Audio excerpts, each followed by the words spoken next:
자, 108.5번이요. 봅시다. 자, 검유계를 연결한 전원장치에 AB를 연결을 했더니 가에서는 전류가 흐르지 않았고요. 나에서만 흘렀습니다.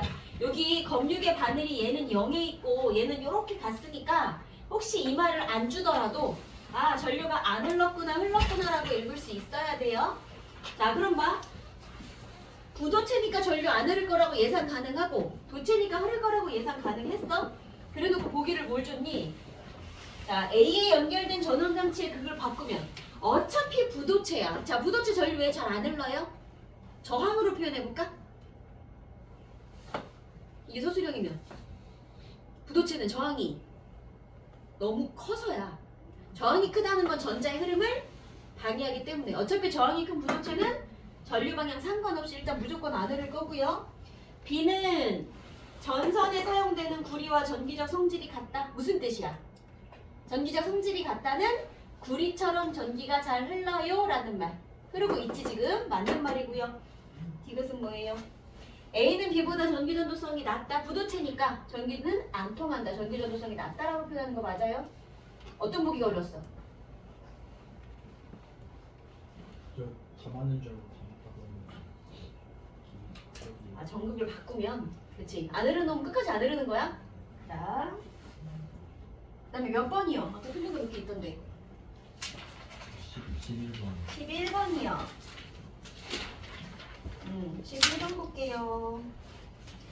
자, 전기적인 성질을 활용한 제품입니다.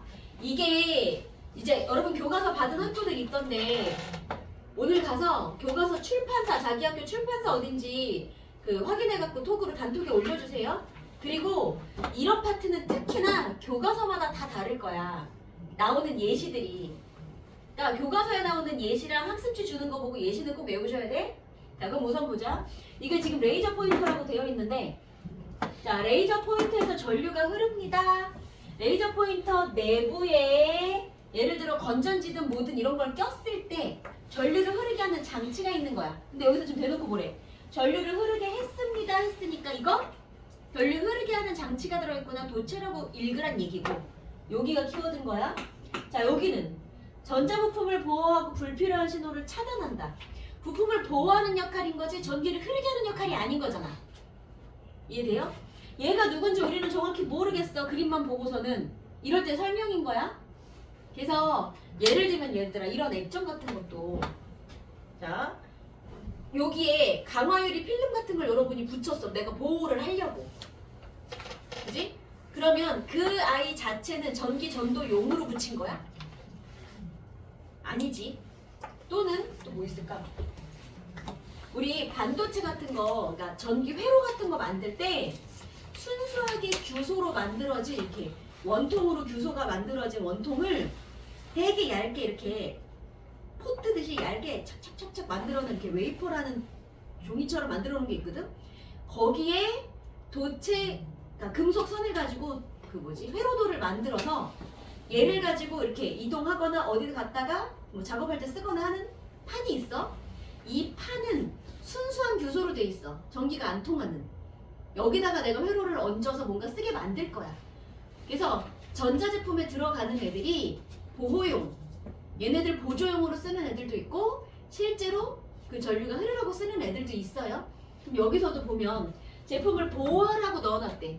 불필요한 신호를 차단한다는 얘기는 내부 전기 신호만 들어가고 외부에서 들어오는 건 차단할 거야.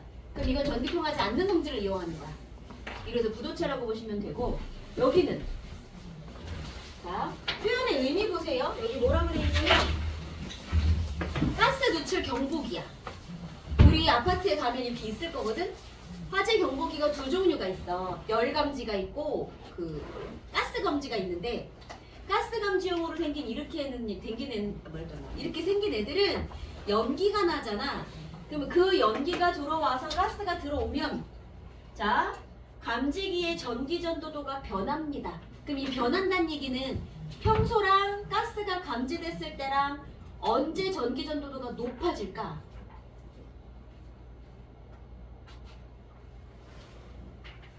어떨 것 같아?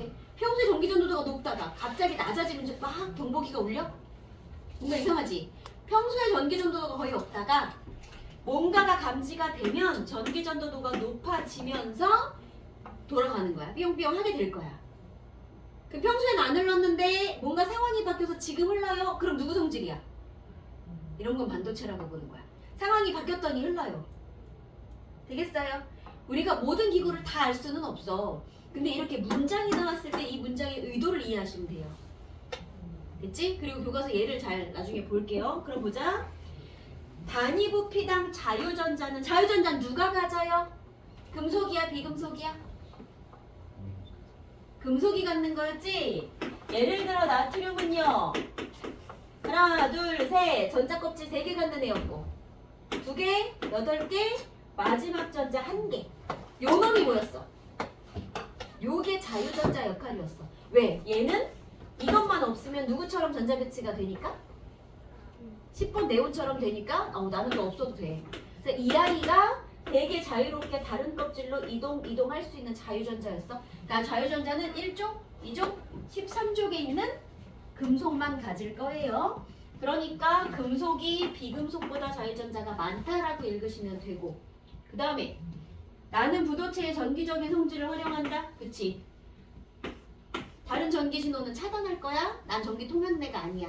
그렇게 보란 얘기고 다의 전기적 성질을 가진 물질은 상황에 따라 흘러요 안 흘러요. 그래서 내가 반도체라고 읽었어.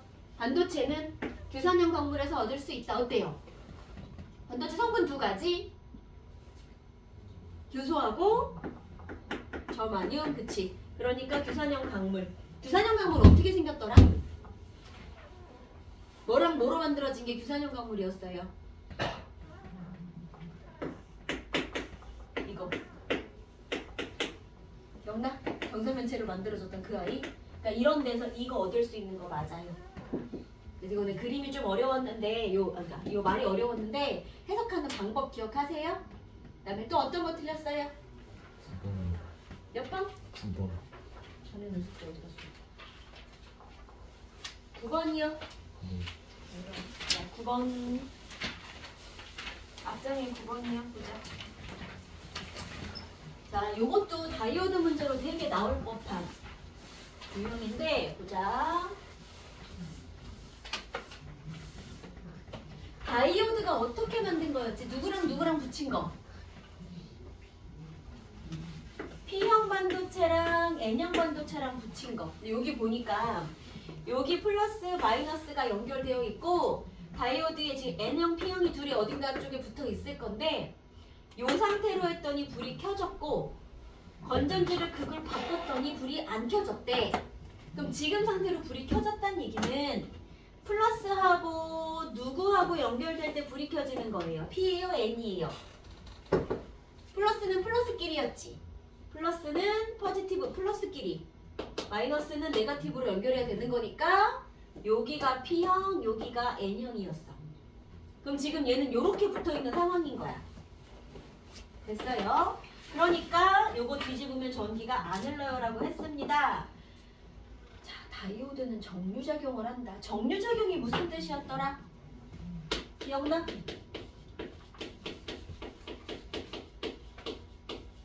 이거는 정리한다 할 때의 정자야. 일렬로 뭔가를 예쁘게 정리한다. 이 말은 전류가 흘러가는 방향을 정리하는 거야. 자, 너 한 방향으로 이쪽으로만 가. 이렇게 정리해주는 게 정류작용이야. 즉, 전류가 한쪽 방향으로만 흐르게 합니다. 이게 정류작용. 그럼 이 다이오드 방금 어땠어요? 이렇게 연결하면 전류가 플러스에서 나와서 마이너스로 이렇게 흘러가는 건 가능했는데 이거 뒤집으니까 이렇게 가는 건 못하게 있잖아. 얘의 역할은 전류를 이 방향으로만 가게 했던 거야 지금. 돼요? 반대로는 못 갔어요. 한 방향으로만 가게 했어요. 그러니까 정류작용합니다 라고 말하시면 돼요. 문장 의미 알겠어? 그 다음에 자, 그래서 다이오드는 니은 방향이 어디야?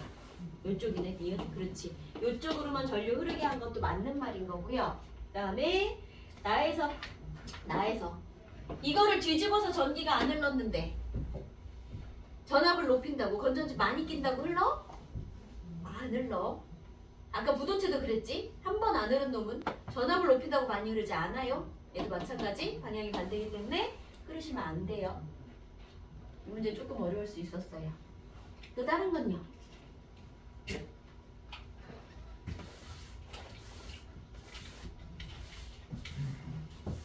변류작용 같은 말들 잘 기억해 주세요. 또 못 틀렸어요?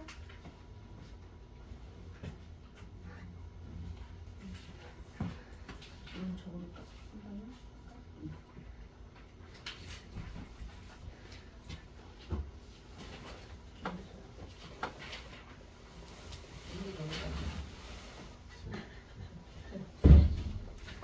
또 못 틀렸어요?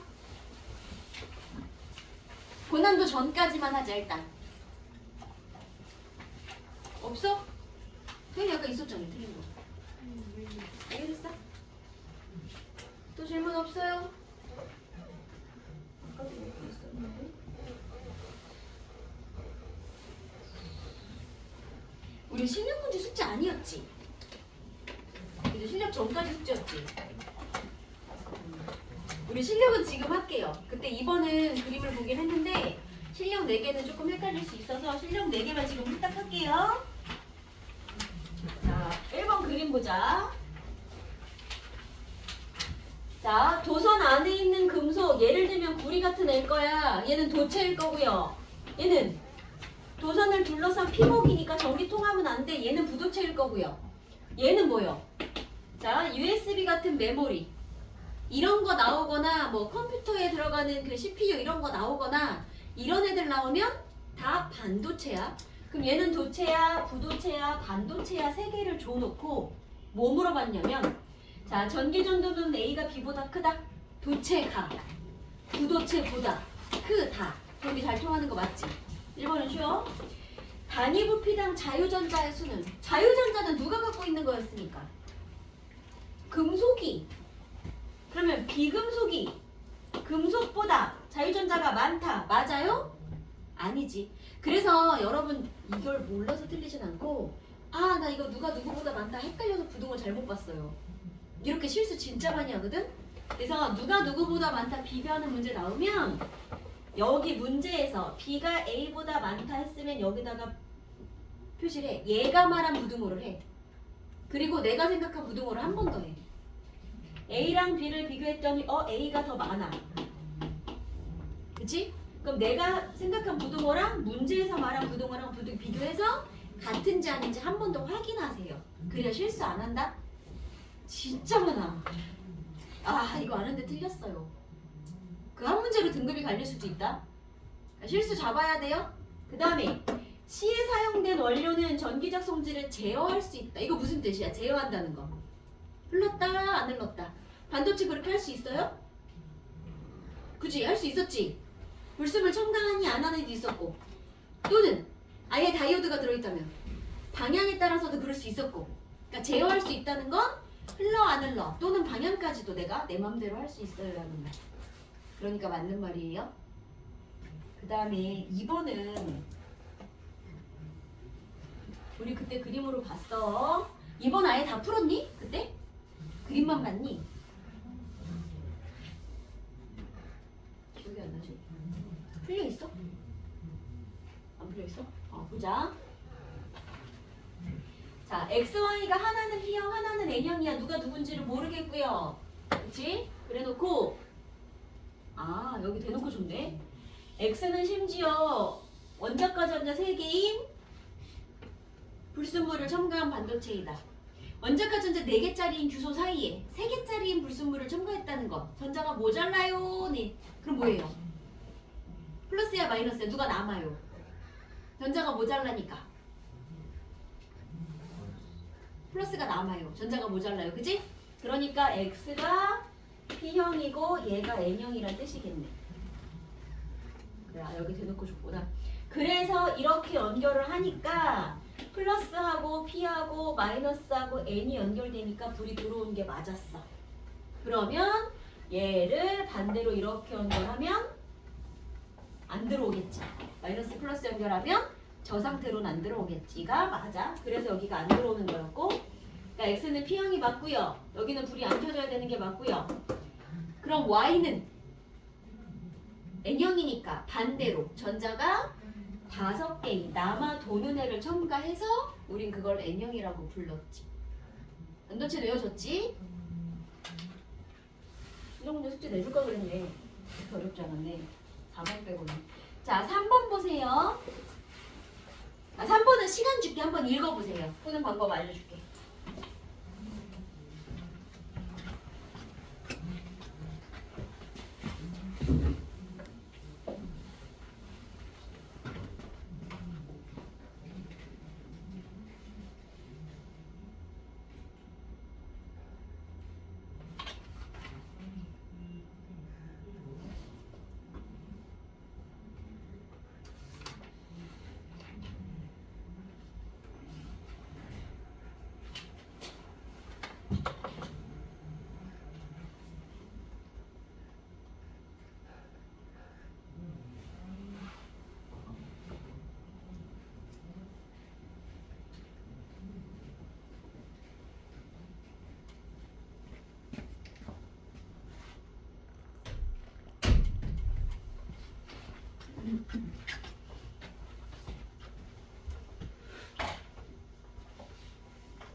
읽어봤어요? 같이 합시다. 방법 알려줄게요.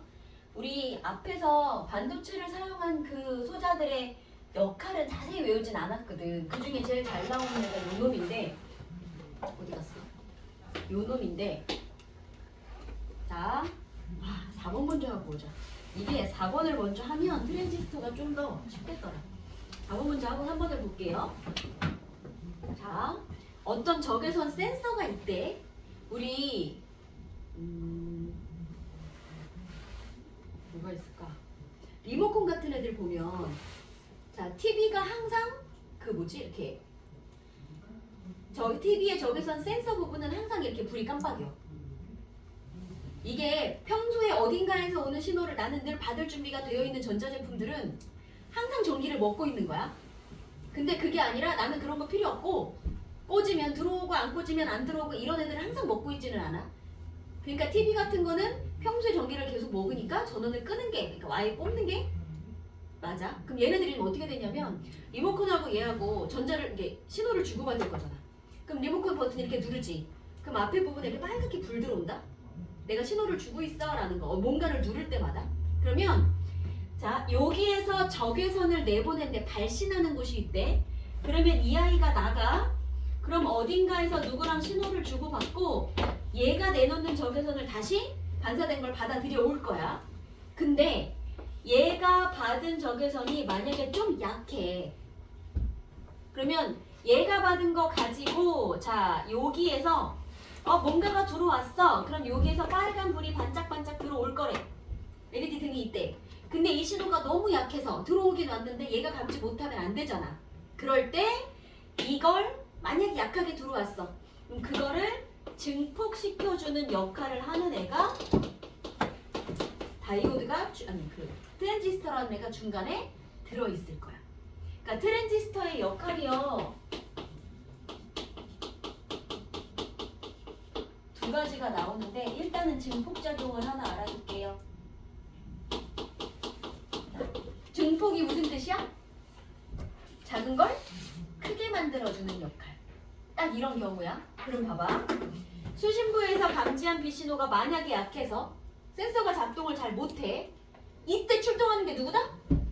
약하니까 트랜지스터가 출동을 해서 신호를 증폭시켜 줄 겁니다. 이 얘기 나오면 여기 트랜지스터구나 라고 보시면 돼요. 제일 큰 역할 중에 하나야. 그럼 보자. 기억에서 어디 갔어? 기억이 누구야? 여기. 자, 발신부에서 나간 적외선이 어딘가에서 신호를 주고받고 여기로 들어왔어. 그러면 여기 수신부의 전기전도도는 신호를 받았어. 그럼 아까 그 가스감지기처럼 뭔가 자극이 들어오면 이때부터 전기가 막 흘러야 삐용삐용 하겠지. 그러면 자극이 들어왔을 때 전기전도도는 높아진다가 맞는 거예요. 낮아지는 게 아니고. 그래서 여기는 높아진다가 맞는 거고, 니은의 전기적 성질은 자, 인쇄 회로 기판이라고 돼 있는데 딴 애들이 전기가 통하는 무언가로 만들어져 있어. 그럼 여기 덮어져 있는 요 판때기, 요런 애들은 보호용이야. 이런 애들은 보호용으로 붙어 있으니까 전기가 통하지 않는 걸로 만들어져 있구나. 이렇게 보시면 되고요. 그 다음에 어디 갔어? 그렇지. 증폭작용이 나오면 트랜지스터 보시면 돼. 요. 그러니까 우리가 기구를 다 전기기기 뭐 이런 소장을 다 모르잖아요. 그러니까 이런 유형이 나왔을 때 그때그때 하나씩 일단은 외워주셔야 돼요. 되게 다양하게 나올 수 있을 거고 3번 보자. 그럼 3번은 다 표시하고 있는 거지? 이제 건드리지 말고 잘 따라와서 다 표시하시고. 자, 3번은요. 다이오드, 트랜지스터, 발광 다이오드 셋 중에 하나야. 저 중에 반도체 안 쓰는 건 없어요. 자, 그럼 보자. 전압을 증폭시킵니다. 증폭 나왔어. 누구야?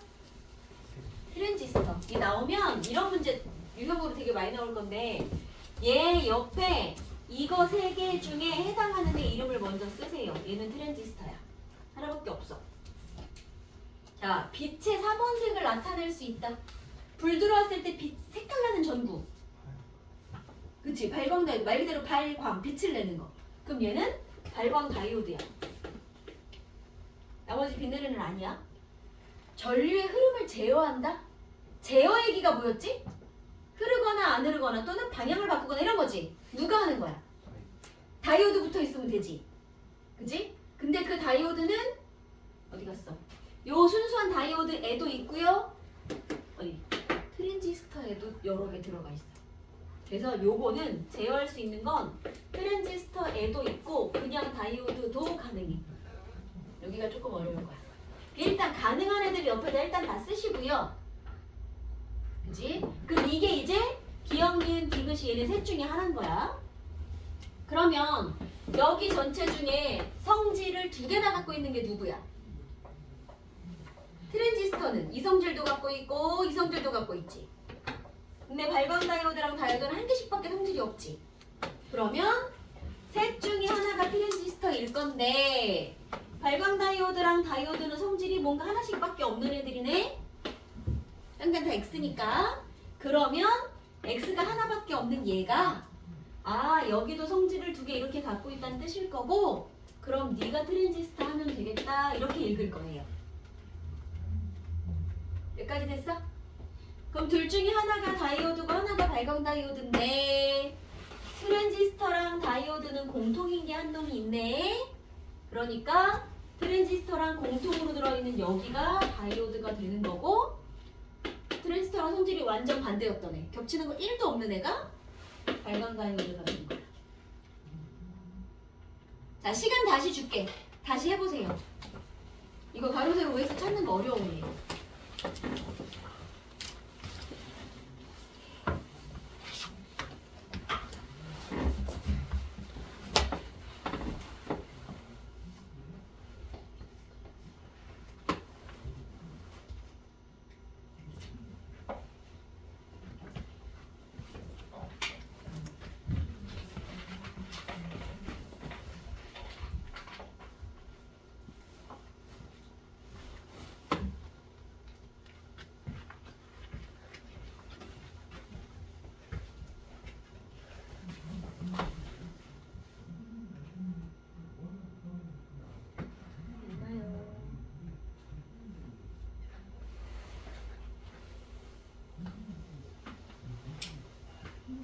그래서 A는 동그라미가 맞고요. B는 다이오드는 주기적으로 변하는 신호를 일정하게 해준다. 이게 뭔 소리게? 다이오드는 주기적으로 변하는 신호를 일정하게 해준다. 전류가 한 방향으로 흐르게 해준다. 그런 뜻인 거야. 그 다음에 디귿이 누구요? 디귿. 여기. 발광 다이오드한테만 해당되었던 이거. 그럼 디귿은 빛의 3원색을 구현할 수 있다? 가 되겠지. 그런 식으로 고를게요. 자, 그 다음에 중단원 문제 질문이요.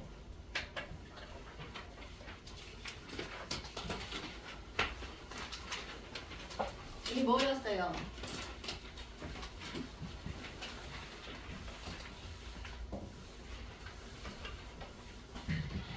(12번) 12번이요.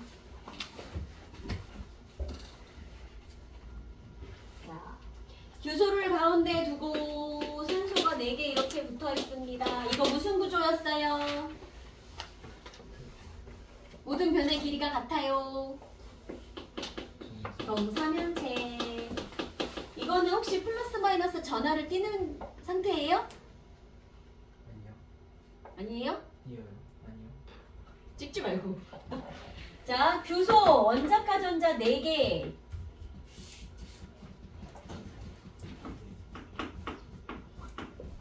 산소 몇 개?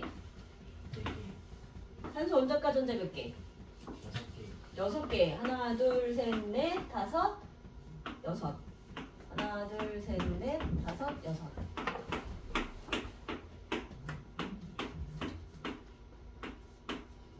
자, 이렇게 놨더니 여기 있는 규소는 요렇게 8개 공유할 수 있었지.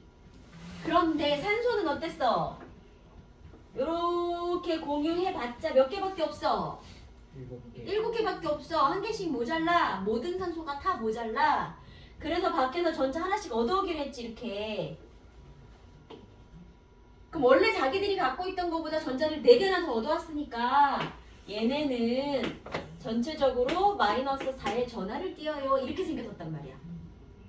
돼요?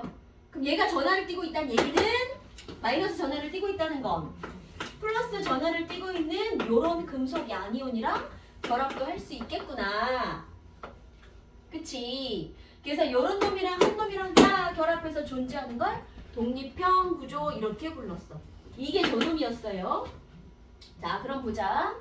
기본 단위체는 산소하고 교소가 결합한 거 맞는데 이거 공유 결합이야, 이온 결합이야? 공유결합. 공유죠. 이 중에 금속이 없어요. 다 비금속이거든요. 그러니까 공유라고 고치셔야 맞고요. 얘는 전체적으로 음전화 띄는 거 맞지? 그래서 모양 외우셔야 돼요. 이제 그릴 수 있겠어? 이거 서술로 나오면 어떡할 거야?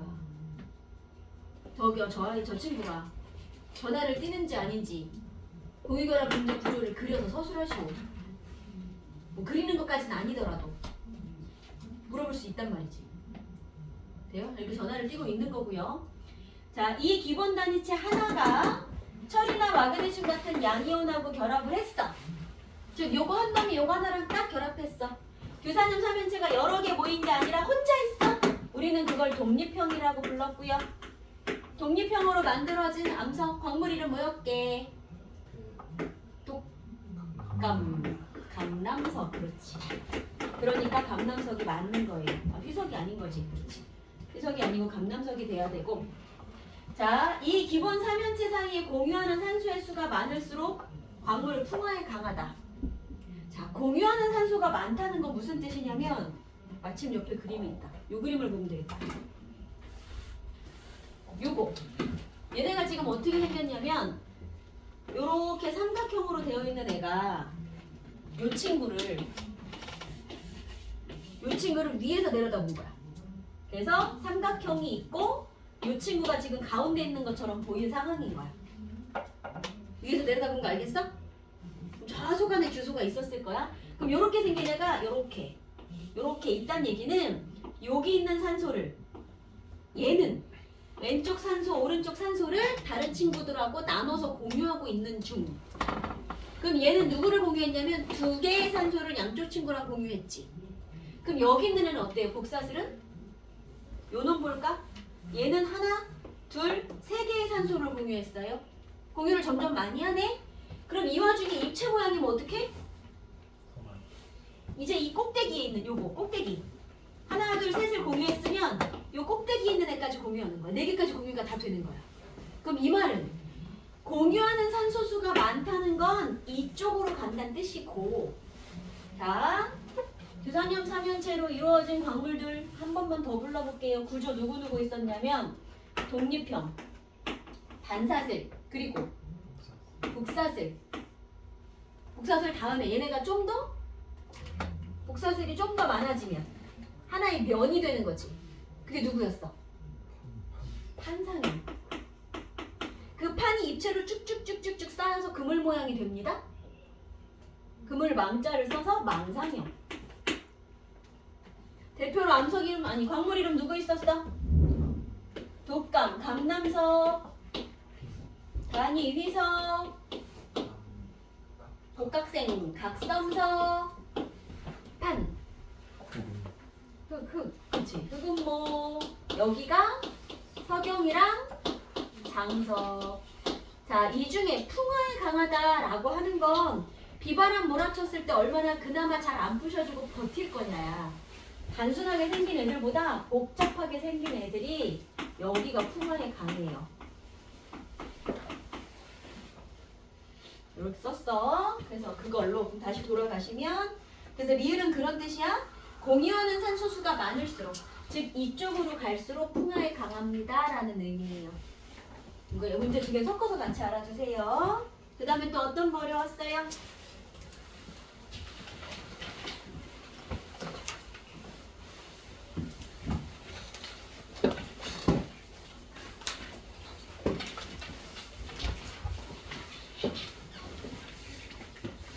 고난도 전까지만 일단 질문할게요. 생명 파트는 괜찮았어?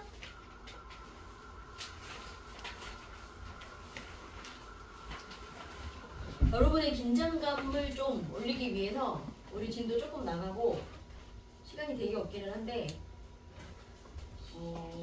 배정받은 모든 학교의 시험지는 아니지만 대충 이 시험 유형 다 거기서 거기고 작년에 저동 같은 경우는 중간 안 보고 기말만 두 번 봤어. 1, 2학기 다.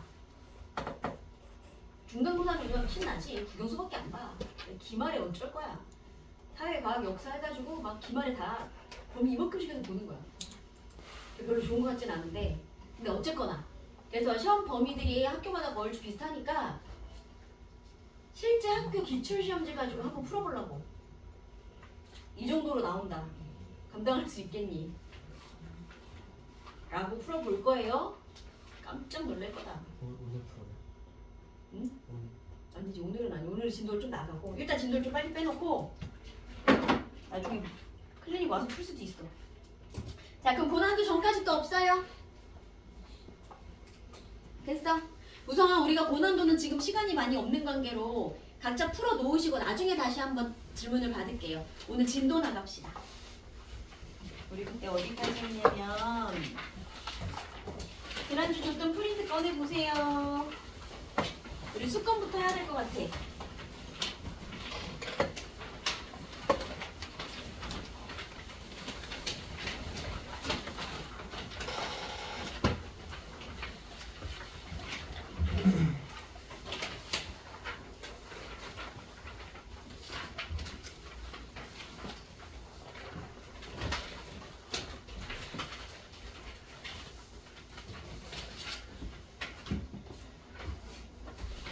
됐어요. 또 파일 없어?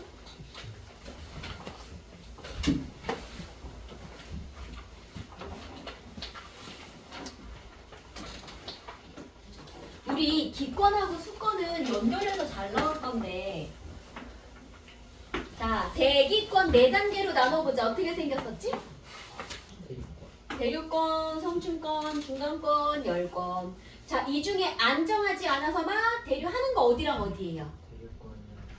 그치? 대류권이랑 중간권. 특징이 뭐였냐면 아래쪽은 온도가 높아, 따뜻해요. 근데 위에가 좀 차가워요. 따뜻한 공기 가볍다, 무겁다? 따뜻한 애는 가볍다, 알아서 올라간다. 그러면 따뜻한 애는 올라가고 싶고 차가운 애가 내려오고 싶으니까 막 섞였단 말이야. 그럼 반면에 성층권은 어때? 아래가 차갑고 위에가 따뜻하니까 묵직한 게 아래에 있고 가벼운 게 위에 있으니까 섞일 일이 없어요. 그랬지? 자, 이거랑 똑같아. 이번엔 바다 속으로 들어갈 거예요. 이번에는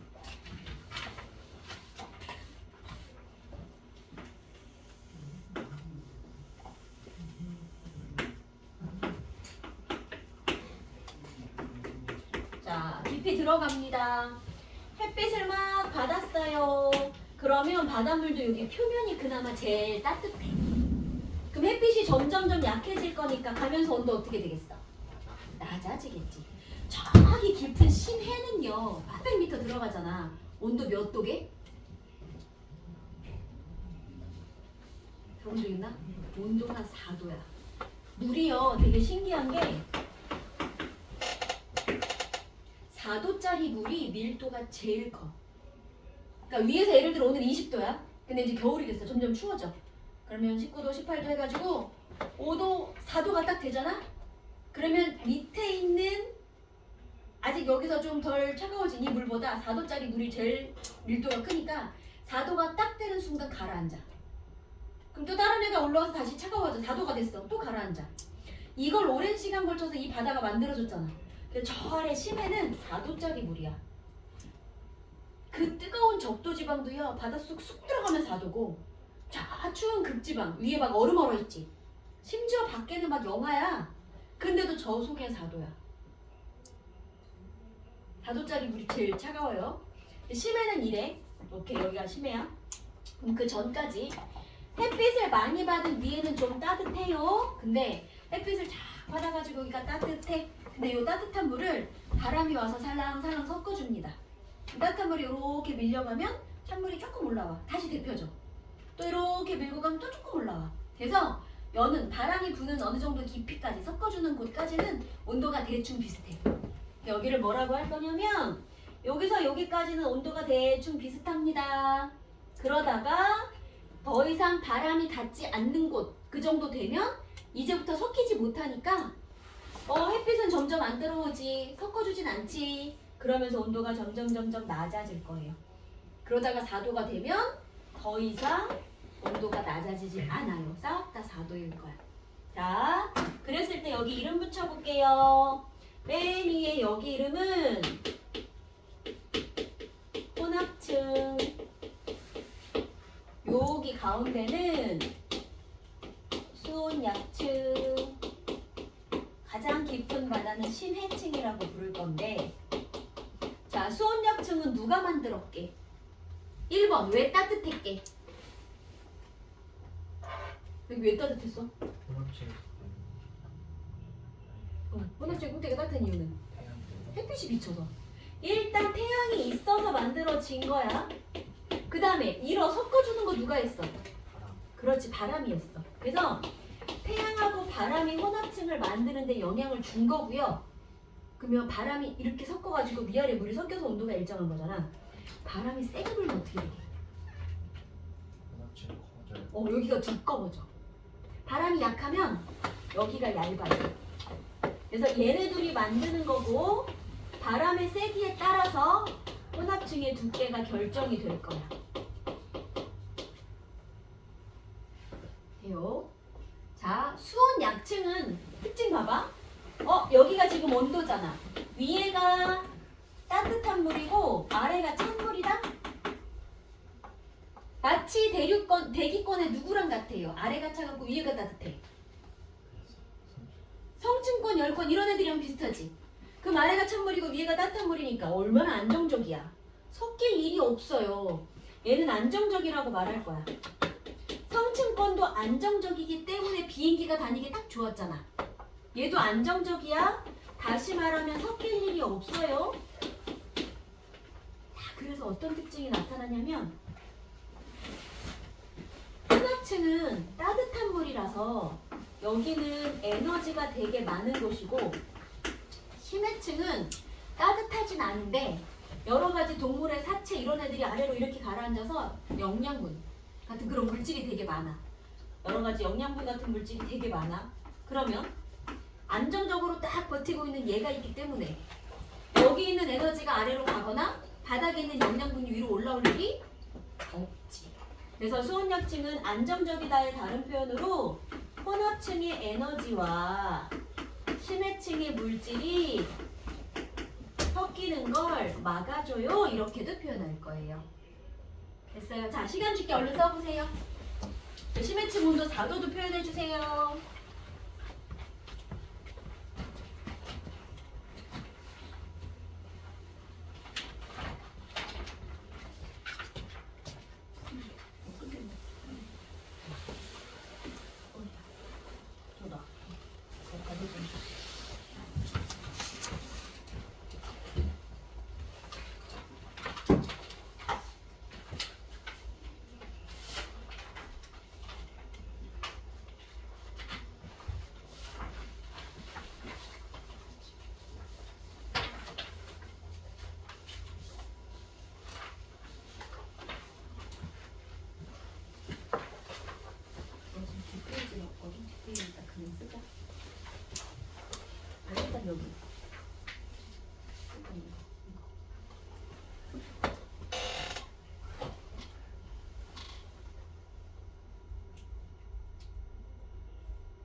우리 집 표면에 땅이랑 물 중에 누가 더 많아요? 물 몇 %게요? 그렇지. 전체 지각을 그러니까 집 표면 중에 70%가 물인데 그 70%의 물 중에 바다가 몇 %게? 여러분 중학교 때 배운 거야. 자, 바다가 97이야. 전체 70%의 물이 지구상에 있는데 97%가 바닷물이고 그럼 나머지 3%가 육지의 물이야. 그 육지 안에도 물은 또 뭐가 있어?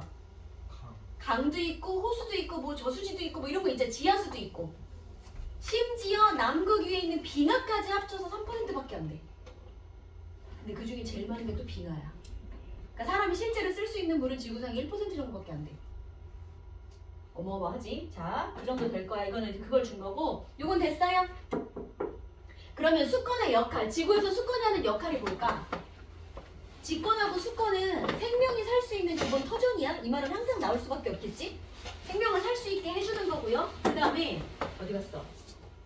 자, 물이 비열이 크다. 우리 비열이 뭐였지? 이것도 중학교 때 배웠는데. 비열이 뭐게?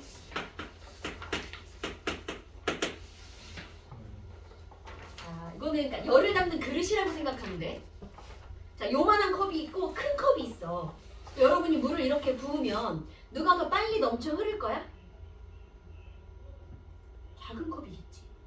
물을 담는 용량이 작다 보니 얘는 커. 그럼 내가 똑같이 물을 부어도 비열이 작은, 즉 작은 컵이 빨리빨리 넘쳐 흘러. 그러니까 쉽게 말하면 이런 식이야. 비열이 큰 물은 열을 담는 능력치가 크다 보니까 열을 담는 능력치가 작은 육지보다 똑같이 열을 줘도 나는 쉽게 안 멈춰. 즉 온도가 막 안 올라가 나는. 근데 비열이 작은 육지는 온도가 막 올라가. 여름에 해변가 가면 햇빛이 막 내리지. 땅이랑 바닷물 중에 모래랑 바닷물 중에 어디가 먼저 뜨거워져? 모래 밟아봤지? 뜨거워 죽어. 근데 물에 딱 들어가면 시원하단 말이지. 육지는 비열이 되게 작아. 온도가 막 변하는 반면 물은 비열이 커서 온도가 쉽게 안 변해. 근데 70%가 물이라며. 그러니까 지구가 그래서 좋은 점은 햇볕이 막 내리쬐을 때도 되게 지구가 쉽게 뜨거워지지 않고요. 또는 햇볕이 사라진 다음에도 쉽게 차가워지지 않는 거야. 그래서 물이 비열이 크다는 그런 뜻이야. 열을 담는 용량이 커요. 다시 말해 비열이 크다의 다른 말은 온도가 쉽게 변하지 않는다 라고 적어놓으세요.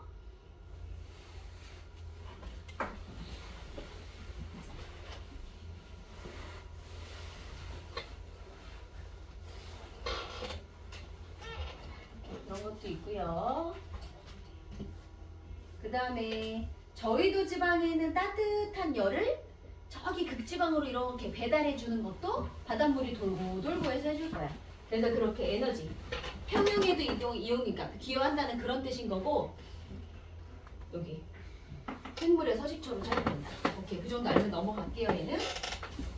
그 다음에 생물권 외권은 진짜 짧아.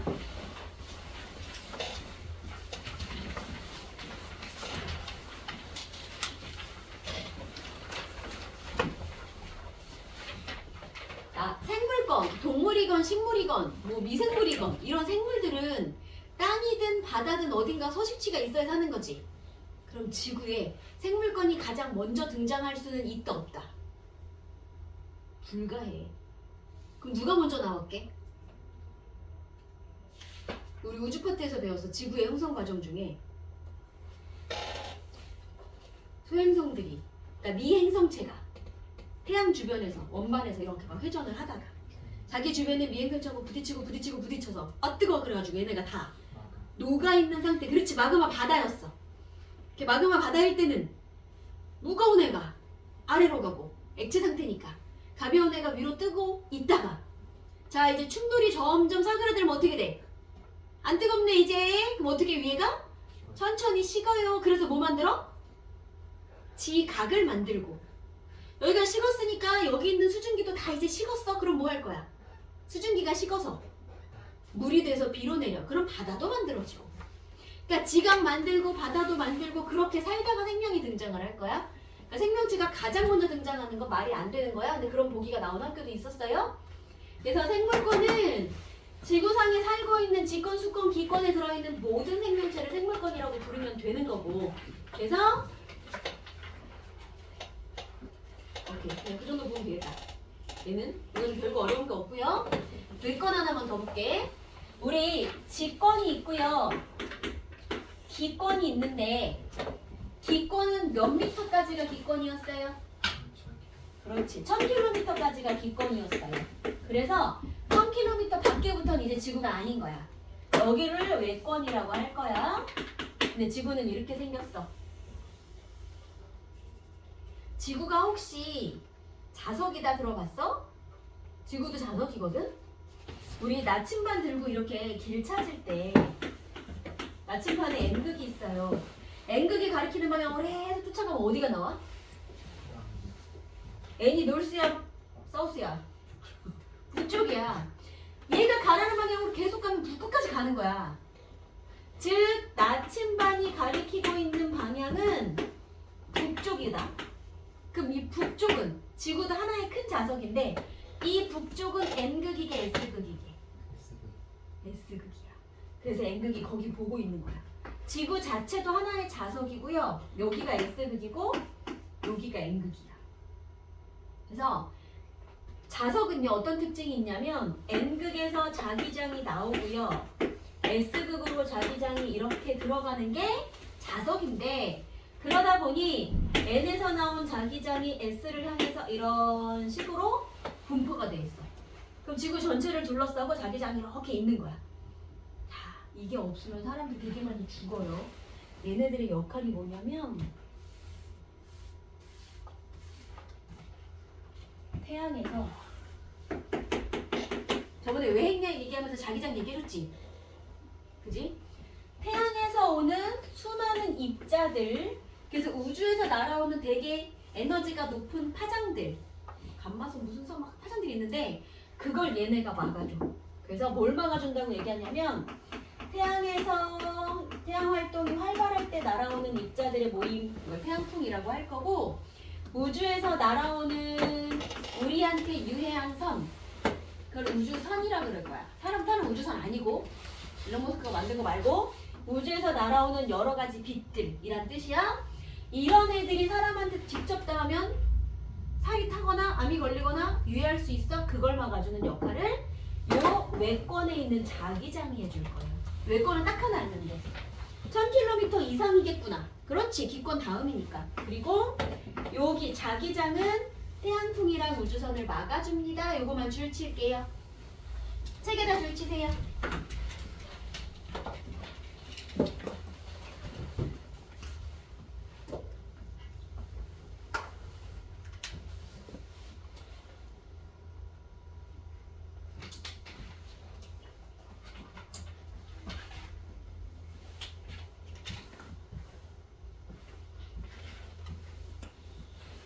됐나요? 이거 됐으면 이제 요런 그림이 여러분 기출에서 정말 많이 나올 건데 읽는 방법 좀 볼게요. 자, 우리 지구 시스템을 구성하는 건 5가지 뭐 배웠어? 직권, 수권, 기권, 생물권, 외권. 그 중에 외권 빼고 4가지가 여기 등장할 거야. 외권은 걔가 나한테 영향을 주지 우리가 외권한테 영향을 줄 일은 별로 없기 때문에 상호작용이라고 별로 할 게 없어. 근데 나머지 4개는 상호작용을 할 거거든. 자, 여기 나와 있는 거 봐봐. 여기는 되게 친절하게 기권, 직권, 세권, 생물권을 막 줬잖아. 안 줘요. 이거를 막 빈칸으로 줄 거야. 한 2개 정도 주고 2개는 빈칸으로 주고. 그 다음에 예를 들면 요렇게 생긴 화살표가 있지.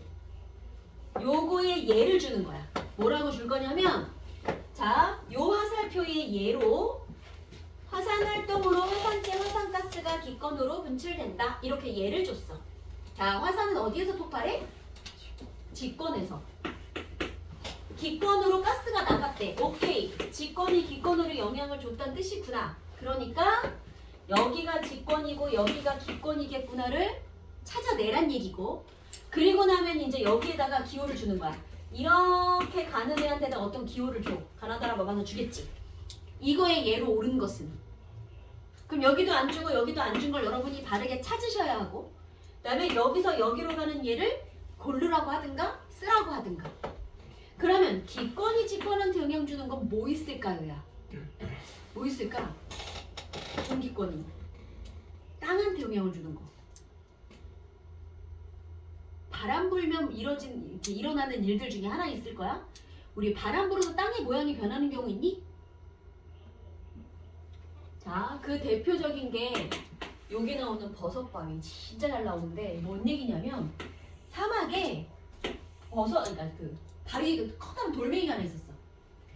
오랜 시간 동안 바람이 불면, 자, 사막에서 부는 건 모래바람이다 보니 바람이 불어 가다 부딪혀 또 불어 부딪혀. 근데 모래알갱이가 섞여 있잖아. 이걸 오랜 세월 하다 보면 얘가 깎여요. 그래서 아랫부분이 깎여. 근데 바람이 여기서도 불 수도 있잖아. 이런 식으로 아랫부분이 깎여서 나중에는 이렇게 버섯 모양으로 남을 거야. 그러니까 버섯바위가 만들어진 건 바람이 불어서 땅을 깎았다는 뜻이거든. 이게 가장 대표적인 기권이 직권한테 영향을 주는 예야. 그러면 여러분은 여기 나와 있는 이 예들이 이거 말고도 얼마나 많겠어. 교과서에 되게 많겠지?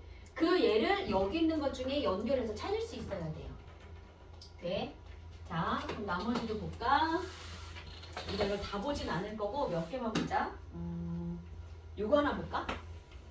생물권이랑 수권 하나 볼게요. 자, 생물권하고 수권이 서로 영향을 주고받는 예로 뭐 줬냐면, 바다에서 조류가 대량 번식하여 적조가 발생한다. 적조현상, 녹조현상 들어봤어요? 우리나라 4대 강의 녹조나 때 들어봤어? 강이 고였어. 흐르지를 않고 댐을 건설하는 댐이 아니지. 그 볼을 건설하는 바람에 애들이 물이 정체가 된 거야. 물이 썩기 시작을 한 거야.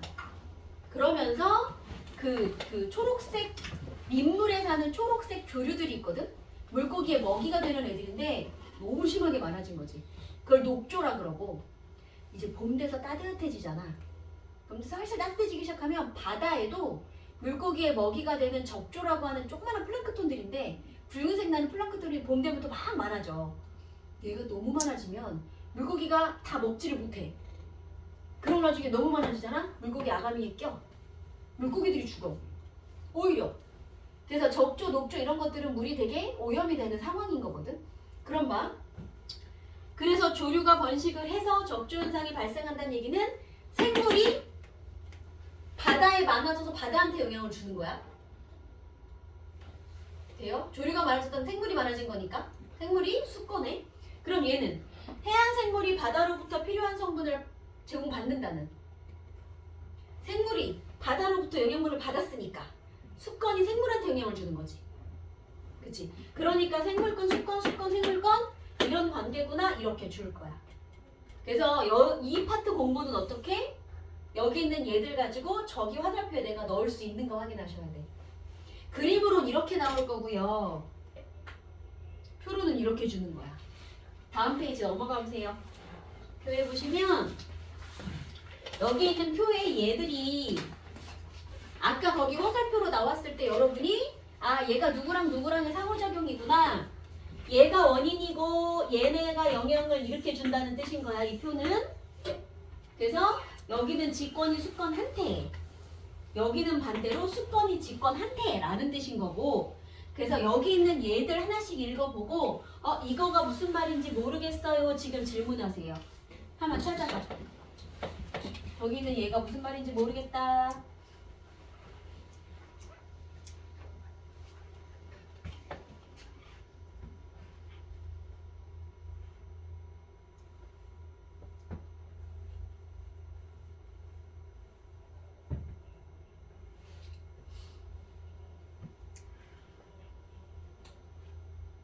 지금 적조가 응. 생물이에요.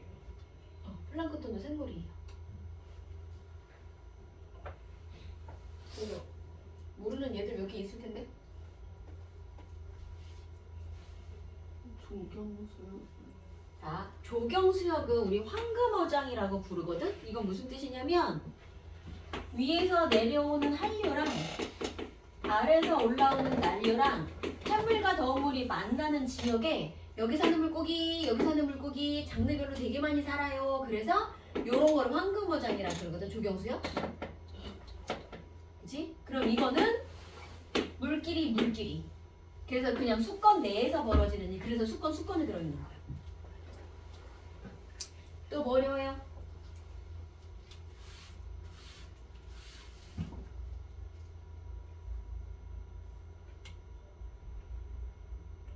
왜 불러? V자국, U자국은 누가 만들어요? 수권 직관. V자국은 강물이 땅을 파서 오랜 시간 흘러서 땅이 이렇게 파인 게 V자국이고, U자국은 빙하가 저기 산꼭대기부터 빙하가 슬슬 흘러내리면서 땅을 판 거야. 그러니까 얘든 수건이지? 수건이 땅을 팠다. 그래서 수건이 직권한테가 돼요. 아까 사구 물어보던데, 사구. 버섯바위는 아까 했어. 사구는 뭐가 있냐면, 여기다 버섯바위 적어놓을까? 사구 친구 버섯바위. 버섯바위는 아까 땅 위에 깎는 거잖아. 바위를 막 깎는 거였지? 사구는 모래 언덕이에요. 우리 사막에 가서 잠을 자면요. 그러니까 그렇겠지만 어제 그 길을 잃기 딱 좋은 게 방향 찾을 때 여기 모래 언덕이 있어. 나 내일 저 방향으로 갈 거야. 이러고 잠을 자잖아. 하룻밤에 바람만 제대로 불어도 있던 언덕이 사라지고 새로운 언덕이 만들어지기도 한대. 모래바람이 엄청 많이 부니까 바람이 이렇게 불어오는 방향으로 모래가 쌓여. 점점 쌓여. 이렇게. 그래서 바람이 부는, 그러니까 없던 모래 언덕이 그래서 생길 수도 있고 얘가 흩어질 수도 있고. 사구는 모래 언덕이야. 바람이 불어서 만들어준 거. 그 다음에 또 뭐 어려워요? 대기 대수는 어딨어? 자, 여기는 요거는 우리 나중에 2학기 범위에서 배울 건데, 대기대순환은 따뜻한 공기 올라가요. 그럼 찬 공기는 내려와요. 해서 공기가 이렇게 돌고 도는 걸 대기대순환이라고 해. 그러니까 공기끼리 한다라는 얘기지, 이것도. 그리고 엘니뇨는 뭐냐면, 자, 나중에 배울 건데, 여기에 바람이 요렇게 부는 바람이 평소에 잘 불던 바람이 아이고 잘 안 불어요. 그래서 바닷물 온도가 변해. 덕분에 주변 날씨도 변할 거거든. 그래서 바람이 안 불어서 바다한테 영향을 주는 걸 엘니뇨라고 부를 거야. 이거는 그냥 그 기권이 수권한테 바람이 안 불어서 만들어지는 일이야라고 지금은 그 정도만 아시고 저건 2학기 때 자세하게 해줄게요. 딴 건 됐어요? 되겠어? 이 파트 공부 어떻게 될지 알겠지? 물론 지금 이 얘는 지금 외우는 건 아니야. 지금은 큰 흐름만 봤으면 시험 때 그렇게 외울게요. 자, 넘어갑시다. 여기는 사실 별거 없는데 대신 이거는 보셔야 돼요.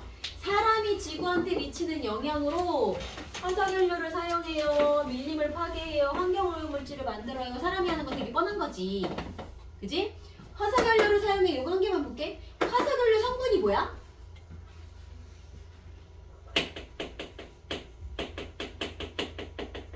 석탄, 석유 안에 이런 게 기본으로 들어있거든. 그러면 석탄, 석유를 꺼내가지고 내 공장에서 태웠어.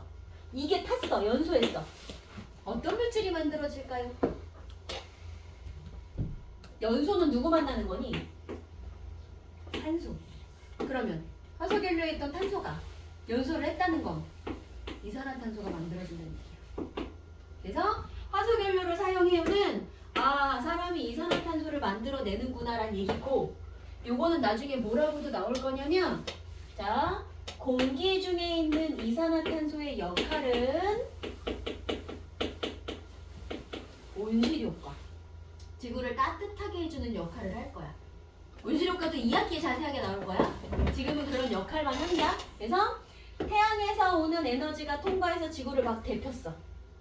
지구에서 다시 에너지가 이렇게 빠져나가야 하는데, 빠져나가려는 얘를 태양 에너지는 다 통과시키는데 지구에서 나가는 에너지는 다 통과 안 시키고 얘가 잡아. 얘가. 그럼 들어오긴 다 들어왔는데 나가는 건 나가다 말고 얘가 잡았으니까 온도가 따뜻해지겠지. 이게 온실 효과거든. 적당히 잘하면 온실 효과 좋은 거고, 어머 이산화탄소가 너무 많아. 온실 효과를 좀 과하게 하는 것 같아. 그러면 온난화가 되는 거야. 지금 지구는 가한 상태가 된 거죠. 그래서 사람이 이산화탄소를 여기서 막 만들어 놓고, 아마존 숲은 지금 다 파괴하고 있고, 그러니까 이산화탄소를 먹는 나무는 없어지지, 만들기 계속 만들지. 이렇게 두 개 세트로 아시면 돼요. 됐지? 이 정도만 하고 넘어갈게요. 이거는 나중에 읽어보자. 자, 이게 됐으면 요거 숙제로 하시고,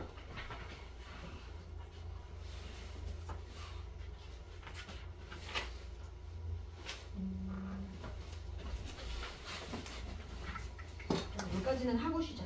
자, 여기 지구 시스템에 영향을 주는 에너지원이 3개가 나올 거야. 우리 태양 없으면 지구 살 수 있어요? 못 살아요. 그래서 첫 번째, 지구한테 영향을 주는 에너지원 3가지 중에 영향력이 무지막지 제일 큰 거. 99% 얘가 영향력이 있어.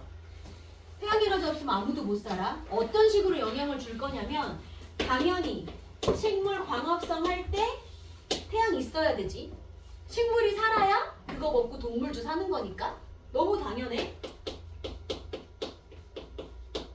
이건 여러분이 뻔하게 알 거야. 근데 문제는, 자, 태양 에너지가 있어야 날씨가 바뀝니다. 맞아? 태양 에너지가 날씨한테 어떻게 영향을 줄 거야? 자, 비 어떻게 내려요? 비 내리려면 뭐가 있어야 돼? 구름 있어야지. 구름은 어떻게 만들어질 건데? 그치? 물이 증발을 해야지. 물 증발 누가 시켜줄 건데? 햇빛 받아야 돼. 그래서 강이고 바다고 물 증발 시켜갖고 그걸로 구름 만들어서 다시 비도 뿌려줄 거야. 태양 없으면 그것도 못해. 바람은 어떻게 불게? 그걸 중학교 때 기압 차이라고 배웠거든? 바람도요 이런 식이야. 여기가 아스팔트고 여기가 숲이야. 어디가 더 뜨겁게? 아스팔트랑 숲 중에 아스팔트가 훨씬 뜨거워. 그러면 똑같이 햇빛이 내리쬐는데 아스팔트인 동네가 뜨겁다 보니 여기 공기가 먼저 뜨거워져서 이 공기가 이렇게 상승을 해. 여기가 비었네, 갈 데가 없네? 그러면 다른 쪽에서 그 주변에 남아도는 공기가 밀려 들어와. 그럼 여기 서 있는 나는 아우 바람 부네 이렇게 느끼는 거야. 이걸 기압차라 그러거든. 여긴 기압이 낮은 곳, 여기는 기압이 높은 곳. 그럼 이것도 누가 해준 거야? 햇빛이 해준 거야. 그래서 날씨 변화도, 그 다음에 이거 바람 불어요. 그리고 바닷물도 마찬가지. 바닷물이 돌고 도는 것도, 우리 아까 혼합충도 이렇게 섞이는 것까지, 기타 등등 다 태양 에너지 없으면 아무것도 안 돌아가요. 식물동물은 알 거니까 그거 말고 이런 것들이 변하는 것까지 같이 알아두세요. 됐지? 자, 태양 에너지가 1번. 그 다음에 두 번째. 아, 근데 이거 같이 알아야 돼. 태양 에너지가, 태양이 에너지 내는 방법 뭐였어요? 태양 내부에서 뭐 해요? 한참 우주에서 배웠다. 우리 태양을 다른 말로 뭐라 그러지? 지금 태양의 90%의 이 별의 일생으로 살고 있는 지금 태양. 주계열성. 주계열성 내부에서 누가 모여서 누구로 바뀌면서 에너지가 나갈게? 수소 핵융합. 그렇지. 수소 4개가 모여서 헬륨으로 바뀌는 수소 핵융합 했지? 에너지 어떻게 내는지도 물어볼 거야. 이거 다음으로 에너지를 지구에서 만드는 게 누구냐면 지구 내부 에너지라고 부르는데, 지구 내부에 이런 애들이 살아. 우라늄 235, 238. 이거 말고도 막 되게 많은 애들이 살아. 이런 애들을 우리 우라늄 어디다 쓰게? 얘를 미친 듯이 폭발을 막 하게 만들면 핵폭탄이 되는 거고, 천천히 반응하게 만들면 핵발전소가 되는 거야. 우리나라에 원자력 발전소 되게 많지? 전기 만드는 거? 그럴 때 쓸 거야. 얘들아, 원자력 발전소에서 이거 가지고 전기를 만들었어. 쓰고 나면 찌꺼기 어떡하게? 묻어요. 되게 잘 묻어야 돼. 지하에 이만한 드럼통에 넣고 시멘트 막 채워서 새어나오지 못하게 그래서 지하 저기 몇백 미터에다가 차차차차 쌓아야 돼. 왜냐면 얘네들은 쓰고 남은 애들조차도 방사능이라는 게 나오거든. 핵폭탄이 무서운 게 그런 거야. 방사능. 이 아이들이 다른 작은 원소들로 막 쪼개지는 핵 분열이라는 걸 할 건데 그때 방사능이라는 선이 나와. 방사선이. 그래서 지구 내부 에너지는 누가 만드는 거냐면 방사선을 낼 수 있는 물질이다. 그걸 방사성 물질이라 하거든. 얘네가 큰 애들이 작은 에너지로 분열할 때 그러니까 되게 천천히 반응하는 핵폭탄인 거야 얘네는. 그래서 지구 내부에 그게 쭉 모여있는 곳이다. 그러면 그 주변은 되게 뜨거워져. 됐어요? 그러면서 마그마도 거기가 뜨거워지면서 마그마래. 멘틀도 그런 데가 막 뜨거워지면서 움직일 거야. 요게 두 번째인데 뭐 얘가 거의 90% 넘을 거니까. 이게 두 번째로 큰 거. 세 번째가 뭐냐면 조력 에너지라고 있어요. 조수간만의 차 들어봤어? 이게 뭐야? 그 밀물 썰물은 들어봤지? 밀물 들어와요 나가요? 밀물 썰물 누가 들어오는 느낌이고 누가 나가는 느낌이야? 밀고 있다. 밀물이 딱 해도 밀려 들어오는 느낌이지. 썰물이 나가는 거야. 그러면 물 이렇게 들어왔다 나갔다 도대체 누가 그런 짓을 하는 거야? 달. 달이. 어떻게 아니 이거 지금 되게 자세히 볼 건 아니고 지구가 있고 태양이 있고 달이 있으면 자 얘네가 땡기는 방향으로 물이 이렇게 쏠려. 지구의 바닷물이 이대로 가만히 있는 거야 얘네는. 그럼 지구가 하루 동안 뭐해? 24시간에 한 번 자전이라는 걸 하잖아. 그럼 나는 지금 요쪽에 물이 많고 요쪽에 물이 없어. 그럼 내가 지금 이렇게 지구가 우리나라가 여길 보고 있을 때는 우리나라 바다에 물이 없는 거야. 근데 내가 자전에서 이렇게 가면 어떻게 돼? 물 많은 동네를 쳐다보고 있네? 그럼 마치 물이 우리나라로 들어온 것처럼 느껴져. 밀물처럼. 그러다가 다시 뒤돌면 어떻게 돼? 여기 물이 없으니까. 물이 나간 것처럼 느껴져. 그러니까 물은 가만히 있는데 지구하고 달이 가만히 있는데 아니 태양하고 달이 가만히 있는데 내가 자전하는 바람에 밀물썰물이 느껴져요. 그러니까 중요한 건 태양과 달이 잡아당기는 인력 때문에 나타나는 거야. 그래서 이거 조력 에너지 가지고 바닷가에 조력 발전소라는 것도 만들어요. 자, 이거는 프린트 뒷장에 있어요. 거기다가 씁시다.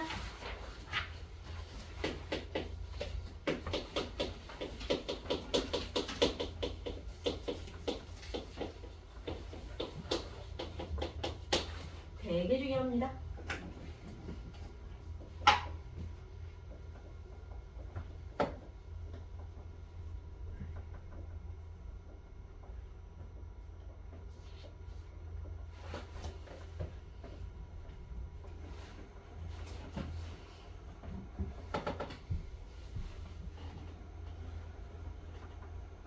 이제 계약할 거잖아. 우리 다음 주 주말 지나면 계약하잖아.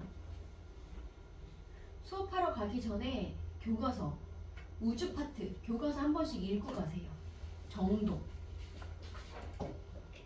교과서 읽는 건 기본이야. 정말 기본적인 문제 안 틀리기 위해서는 교과서 한 3번, 4번 정도는 하셔야 돼요.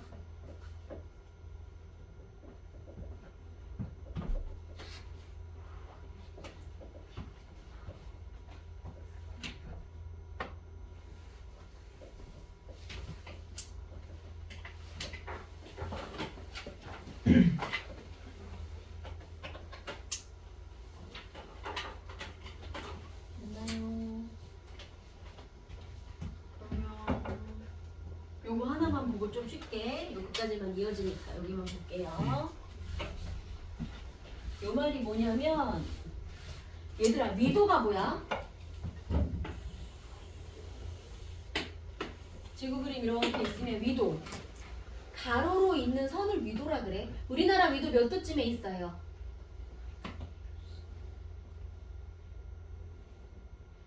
자, 우리나라의 위도를 외우기 되게 좋은 건 우리나라가 분단 국가라서 가능해. 우리 휴전선을 뭐라 그래? 38선. 그게 위도야.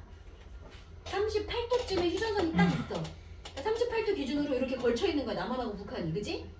그럼 우리나라는 30도 언저리 해가지고 여기쯤에 이렇게 있다는 얘기고 여기 60도, 90도인 동네가 이렇게 있어요. 이게 위도야. 위도를 어떻게 재는 거냐면 지구를 잘라. 이렇게 반토막을 잘라갖고 가운데 중심이 되는 곳에 점을 딱 찍어. 자, 각도기를 가져다가 각을 잴 거야. 그래서 여기서부터 시작해서 30도가 되는 동네들이 있겠지. 그럼 360도 돌아가지고 이렇게 30도가 되는 동네가 이렇게 쫙 있을 거잖아. 거기다 줄을 그어놓은 게 위도 30도야. 그럼 여기는 위도 60도가 여기 이 중심각이 60도인 거야. 뭔지 알겠지? 이렇게 위도를 쟀어.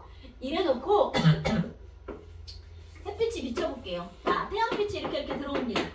그러면 태양이 요렇게 이 태양이 너무 멀리 있기 때문에 지구를 향해서 오는 태양은 평행하게 들어올 거거든?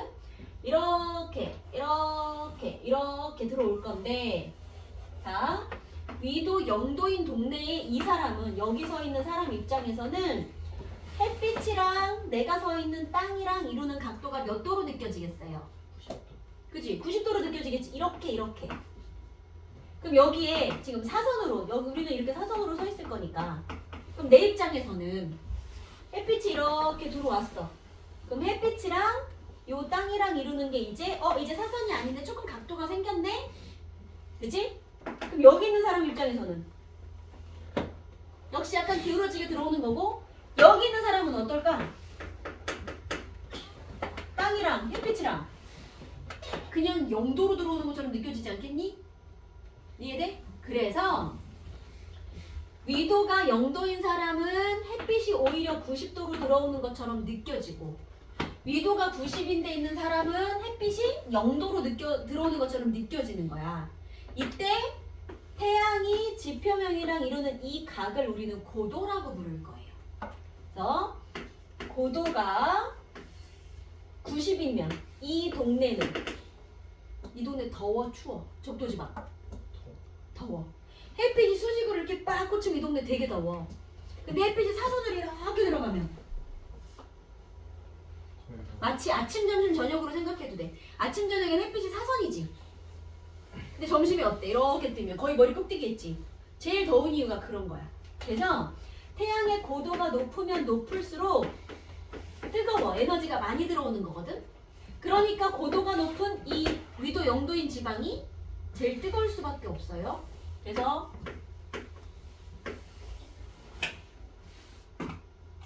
이렇게 써줄게. 저위도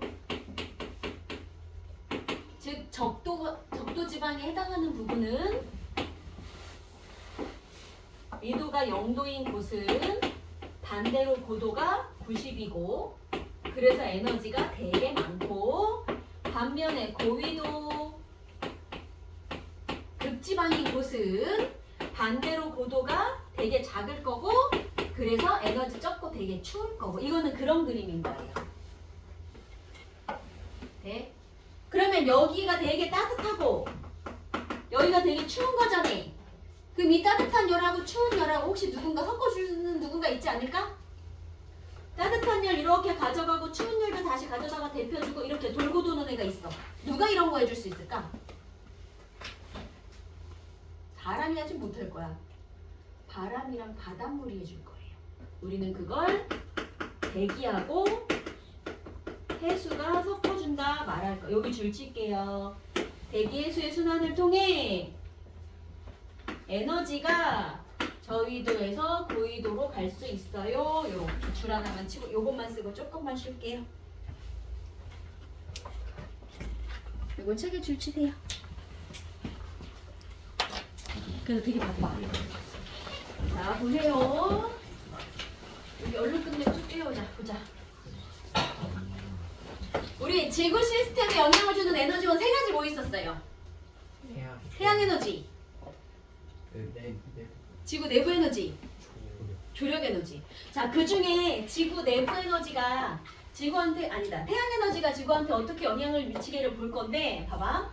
태양 에너지가 비쳐야 물이 증발도 하고 비도 내리고 그런다 그랬잖아. 그래서 육지나 바다에 있는 물을 기권으로 보냈다가 얘를 다시 그룹을 만들어서 내려오게 했다가 그래서 물이 돌고 도는 물의 순환 과정을 볼 거야. 되게 별거 없거든? 증발했다 비로 내리면 끝나. 별거 없는데 자, 그래서 이 그림 봐봐. 그림 자체는 안 어려워요. 자, 수건에 있던 물, 그 물이 지구에 있는 수건이라 하면 바다도 있고 육지에 있는 그 해수, 강수들이 있을 거야. 일단 얘네들이 증발을 해. 그럼 어디로 가? 기권으로 가겠지. 얘네들이 다시 비나 눈으로 이렇게 내려. 그리고 딱 한 가지 다른 게 있다면 육지에 있던 물이 강을 타고 지하수를 타고 결국 바다로 흘러갈 거야. 이렇게. 큰 흐름이 이거 3개밖에 없어. 이거 가지고 도대체 문제는 어떤 식으로 나올 거냐면 자, 어디를 보시냐면요. 어디였지? 이거 16번 봐봐. 저기 뒤에. 물의 순환 가지고 문제가 어떤 식으로 나오는지를 하나 볼게요. 찾았어? 자, 물수지 평형 상태에 있는 평형 상태야 라고 하는 말은 뭐냐면 자, 예를 들어 내가 육지야. 그러면 나를 기준으로 들어오는 물, 나한테서 나가는 물의 양이 같아. 이게 평형이란 뜻이거든? 자, 그렇게 평형을 이루고 있는 상태예요, 여기가. 그럼 여러분 이제 뭘 찾을 거냐면 여기 육지를 먼저 기준으로 볼게요. 육지를 향해서 들어오는 물이랑 나가는 물 화살표를 찾읍시다. 육지로 들어오는 화살표 뭐 있어? 강수. 비 내리는 거 밖에 없지. 들어오는 건 이거 하나밖에 없고 육지에서 나가는 건 뭐 있어요 그러면? 있지. 이걸로 나가는 거 하나 그리고 증발하는 거 하나 2개 있지. 그럼 육지 입장에서는요. 강수로 내려온 기역의 물의 양과 빠져나가는 어디 갔어? 니은이랑 증발해서 나가는 이 물의 양이 같아야 돼. 요 말 알겠어? 들어와요, 나가요. 자, 이번에 이런 식으로 바다도 한번 찾아볼게요. 바다 입장에서 바다를 향해 들어오는 물은 누구일게요? 육지에서 내려왔던 아까 니은이 있었지. 그리고 여기서 내리는 비도 있겠지. 2개. 자, 그럼 바다를 향해서 들어오는 물은 육지에서 내려오는 니은과 강수로 내려오는 75. 그럼 바다에서 나가는 물은 뭐 있어요? 증발 1개밖에 없네? 얼마요? 증발 얼마? 84. 이렇게 같아야 된다는 얘기야. 방법 되지? 자, 그러면 대기 입장에서 들어오는 물은 뭐 있어? 증발. 여기서 증발하고 여기서 증발하고 여기서 증발하는 게 들어오는 거였지?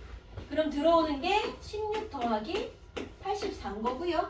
그럼 대기 입장에서 나가는 물은 뭐 있어요? 그렇지. 여기 강수랑 여기 강수 있죠? 그럼 얼마예요? 기역 더하기 75. 이렇게 되는 거야. 뭔지 알겠지? 이렇게 찾으면 끝나요. 그럼 기억, 이응 구할 수 있겠지? 그렇지? 이게 물의 순환에서 나오는 문제 유형인데 요거는 조금 쉬운 거고 조금 더 복잡하게 나올 수도 있어. 물의 순환을 이렇게 요령만 아시면 돼요. 자, 이거 넘어갈게요. 다시 앞으로 돌아갑시다. 이제 이거보다 조금 더 외울 게 뭐 있냐면 탄소 순환이라고 된 거 볼게요.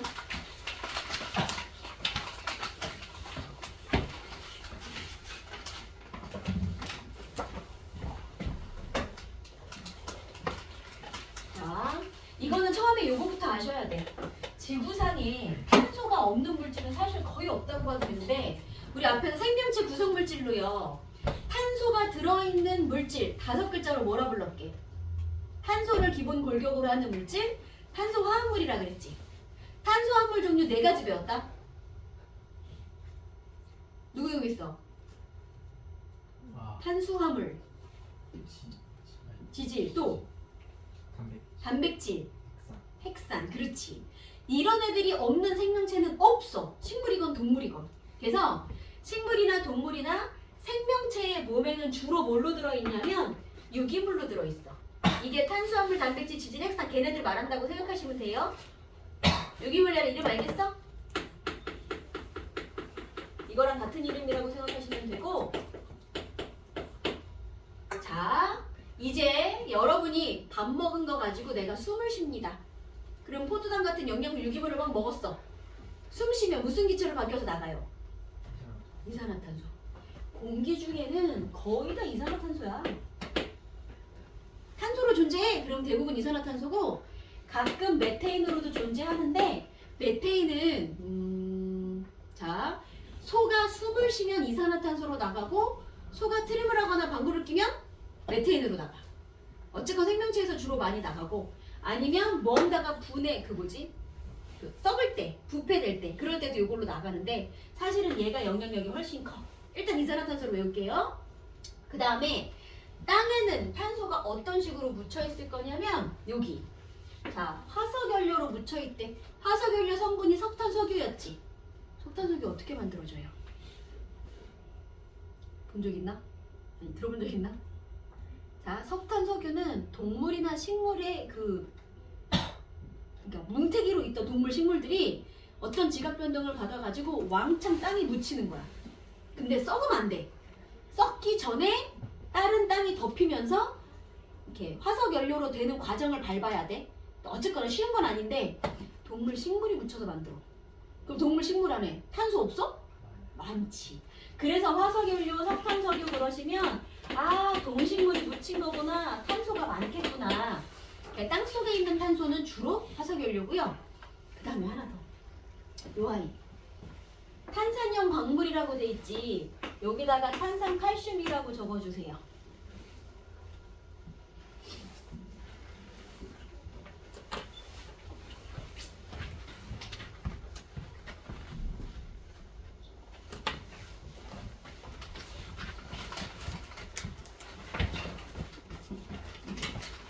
그래서 우리 동해안에 가면 시멘트 공장 되게 많지. 거기에 땅바닥에 묻혀있는 게 저 탄산칼슘, 시멘트 성분이에요, 저런 게. 자, 그 다음에 이제 물에 들어있는 게 좀 제일 어려운데, 물은 이거 봐봐. 우리 이산화탄소가 물에 녹은 걸, 이산화탄소를 녹인 음료수, 그 뭐라 그래? 쉬는 시간에 여러분이 하나 먹고 왔을 텐데, 탄산음료. 이산화탄소가 물에 녹은 걸 탄산이라 그래. 그러면 공기 중에 있는 이산화탄소가 물에 녹을 수 있을 거잖아. 녹아서 이런 게 된단 말이야. 근데 얘는요 1단계 이렇게 생긴 탄산이 수소를 한 번, 두 번까지 버릴 거야. 수소를 한 개만 버려볼게요. 그러면 수소 하나 날라가고 얘가 양이온 됐으니까 이렇게 음이온 된 상태로 이런 놈이 하나 만들어지고 요 놈이 수소를 한 번 더 버려볼게요. 그러면 수소 이온이 하나 딱 날라갔어. 그럼 얘는 수소 없어졌네. 그리고 양이온 하나 날라갔네. 그러면서 탄산이온으로 만들어질 거야. 그래서 이산화탄소가 물에 녹아서 만들어진 탄산이라고 하는 애는 요런 걸로 존재할 수도 있고 요런 걸로 존재할 수도 있어요.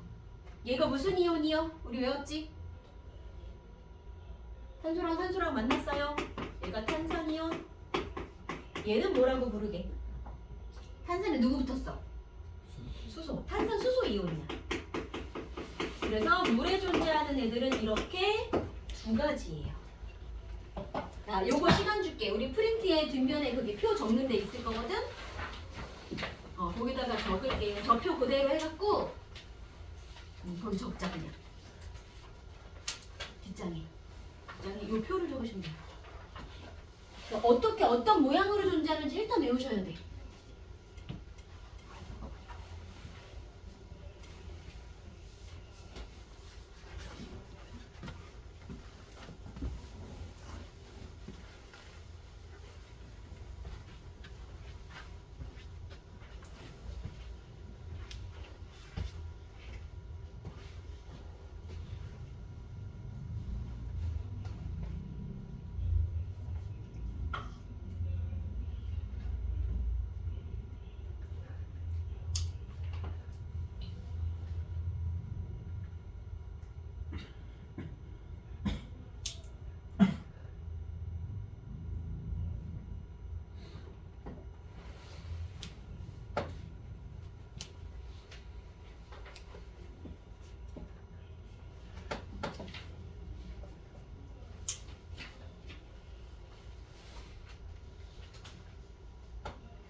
이걸 외우는 이유는 우리는 아까 물의 순환을 봤지.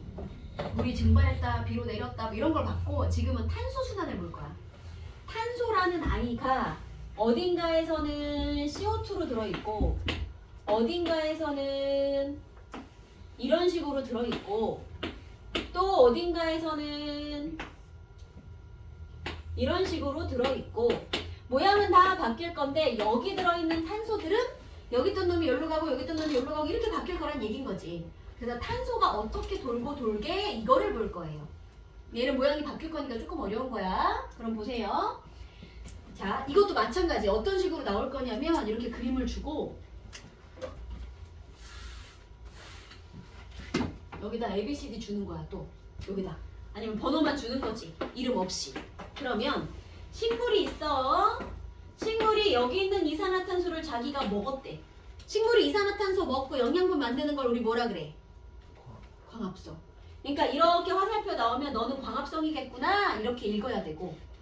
그럼 식물은 호흡해요 안 해요? 식물도 호흡해. 식물도 호흡해서 나갈 수 있고 동물도 당연히 호흡해서 나갈 거고 그럼 동물이 호흡을 하면 이산화탄소를 밖으로 버리는 거고. 그치? 이 화살표 봤을 때 얘네들 이름 넣을 수 있어야 돼. 요거는 그림 뭐야? 땅에 있던 화석연료를 공장에서 태웠어요. 화석연료 타면 뭐 나온다? 아까 봤지? 이산화탄소. 그러니까 이걸 태워서 이렇게 갑니다. 아 이것도 그럼 땅에 있는 직권이 뒷권한테 영향을 주게 되는 거. 물론 사람이 태웠겠지만. 자, 그 다음에 화산활동. 화산 폭발하면 뭐 이것저것 되게 많이 나와. 화산재, 화산가스 많이 나오는데 이때 나오는 화산가스 중에 이산화탄소도 양이 꽤 돼요. 딴 것도 나오겠지만. 그리고 또 직권이 뒷권한테. 자, 그 다음에 여기는 이제 봐봐. 여기 있던 이산화탄소가 요렇게 들어오면 바다에 녹아요인 거고 이거는 녹아있던 이산화탄소가 다시 공기로 나가요인데 자, 우리 탄산음료가 따뜻할 때, 차가울 때 언제 톡 쏘는 게 크다? 차가울 때. 차가울 때 톡 쏘는 게 크다는 얘기는 차가울 때 물속에 이산화탄소가 많이 있는 거야. 따뜻하잖아. 이산화탄소 다 날아가. 밍밍해지지. 톡 쏘는 맛이 없어요. 그 뭐야? 온도가 낮아야 물에 잘 녹아있고요. 온도가 높으면 물 밖으로 날아가요. 그럼 봐봐. 여기가 이 화살표로 이렇게 오고 싶어요. 그럼 바닷물 온도가 높은 게 좋아요? 낮은 게 좋아요? 그치? 물에 녹을 거면 온도가 낮을 때가 좋아요. 반대로 지구 온난화가 돼서 지금 바다 온도가 막 높아지고 있어요. 그럼 어떻게? 얘는 다시 이렇게 되는 거예요. 이런 거 알겠어? 그 다음에 나 속으로 갈게요. 여기다 뭐 하나 더 적어놓냐면 여기 석회암 생성 옆에다가 조개하고 산호를 적읍시다. 조개, 산호 성분이랑 요 성분이랑 다 탄산 칼슘이 있거든. 조개 껍데기. 성분이 다 똑같아. 그럼 우리 물속에는 탄소가 어떤 형태로 있었어요? 물속에는 탄산수소 이온이거나 탄산 이온이거나 이런 걸로 있었다 그랬지? 그럼 이렇게 이온으로 있던 애들이 양이온 만나서 다른 양이온 만나면 땅에 이런 게 만들어지기도 하고 조개나 산호가 이거 먹고 자기 스스로 이렇게 만들기도 할 거야. 돼요? 그러면 수권이 생물권한테, 수권이 직권한테 이런 식으로 이동을 하기도 합니다. 됐죠? 그래서 탄소는 이거 유형별로 이거 이렇게 이름으로 나눠서 어떻게 이동했니 물어볼 거고 그래서 밑에 보시면 어떻게 분석하라고 나왔어? 여기 광합성은 공기가 생물한테 들어가는 거 호흡은 생물이 공기한테 가는 거 그래서 이 얘가 나왔을 때 누가 누구한테 영향 주는 건지 다 물어보고 있지. 문제 내기 너무 좋겠지. 근데 이거는 막 외워야 돼 하나씩? 봐서 이해됐으면 그걸로 기억하시면 돼요. 근데 무작정 외우시는 거 아니고요. 여기는 되겠어요? 어느 정도? 그래서 이것도 문제 풀어오고 안 되는 거 다시 해줄게요. 그러면 자 여기까지 이제 문제 풀어오시고 오늘 우리 진도가 바꾸는 관계로 137까지는 숙제예요. 어디부터였냐면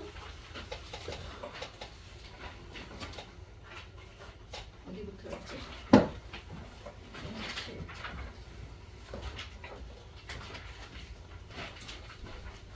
안 풀려 있는 데가 128부터 137까지 하시고 뒤에 질문 조금만 더 나갈게요.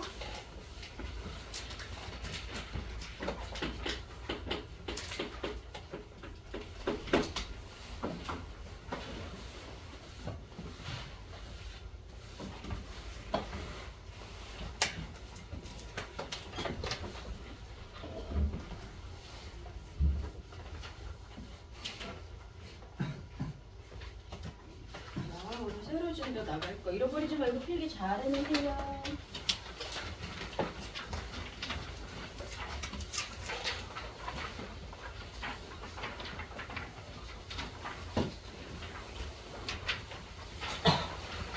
아니야 두 장이 세트야. 응. 굉장히 힘들어서 준 건 아니지. 자, 이제 이 파트가 조금 어렵게 나오는 파트 중에 하나인데, 보자. 우리 이제 뭘 볼 거냐면 앞에서 우리 아까 시험 봤던 것 중에 이거 판이라는 거 지난 시간에 했었어. 다음 시간에 나와요 그랬지. 드디어 판이 나왔어. 이거 이제 복습을 좀 해볼게요. 보자. 자, 안에 내핵이 있었고요. 외핵이 있었고요. 바깥에 뭐라 했고요. 외핵 바깥에 멘틀이 있었고요. 맨 껍데기 지각이라 그랬지. 그래서 우리 지금 멘틀하고 지각까지만 그림을 줄 거야. 자, 그랬을 때 자, 멘틀이 이렇게 있고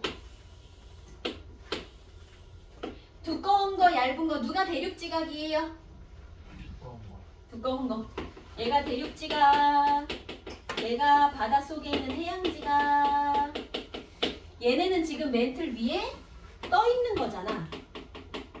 근데 우리 멘틀은 특징이 뭐였냐면 완전 딱딱한 게 아니라, 그치, 상황에 따라서는 열이 많은 곳은 이렇게 움직일 수도 있는 유동성이 있는 고체다 이랬어. 액체라고는 안 해. 유동성 있는 고체. 그러다 보니 멘틀 위에 있는 이 지각이 멘틀 때문에 얘네들이 이제 움직이는 걸 볼 거야. 예를 들어 멘틀 여기가 다열됐어. 지구 내부 에너지로. 핵 방사성 물질이 분열되면서 나온 에너지로 얘가 막 뜨거워. 뜨거우면 가벼워, 무거워? 가벼워. 위로 올라가. 그럼 이런 애가 갈 데가 없으니까 이렇게 펼쳐져서 가. 그러면 여기 있는 애들이 드드드드드 갈라질 거야 이제. 그런 일들을 앞으로 볼 건데, 그랬을 때 얘네가 이렇게 움직이면 여기 윗부분에 있는 멘틀은 얘네 때문에 긁혀서 따라 움직여요. 그래서 어디까지를 보냐면 멘틀의 윗부분까지는 잘라서 아 너랑 같이 움직이겠구나. 그래서 여기 지각, 그리고 여기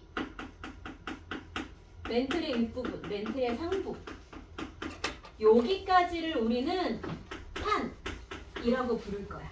다른 이름으로는 딱딱한 애들이 많아요. 여기를 암석권이라고 부를 거예요. 그럼 요 아래 멘틀만 있는 곳 있지. 오로지 멘틀만 있는 곳. 여기는 이름이 연약권이라고 부를 거예요. 이름 되겠어요?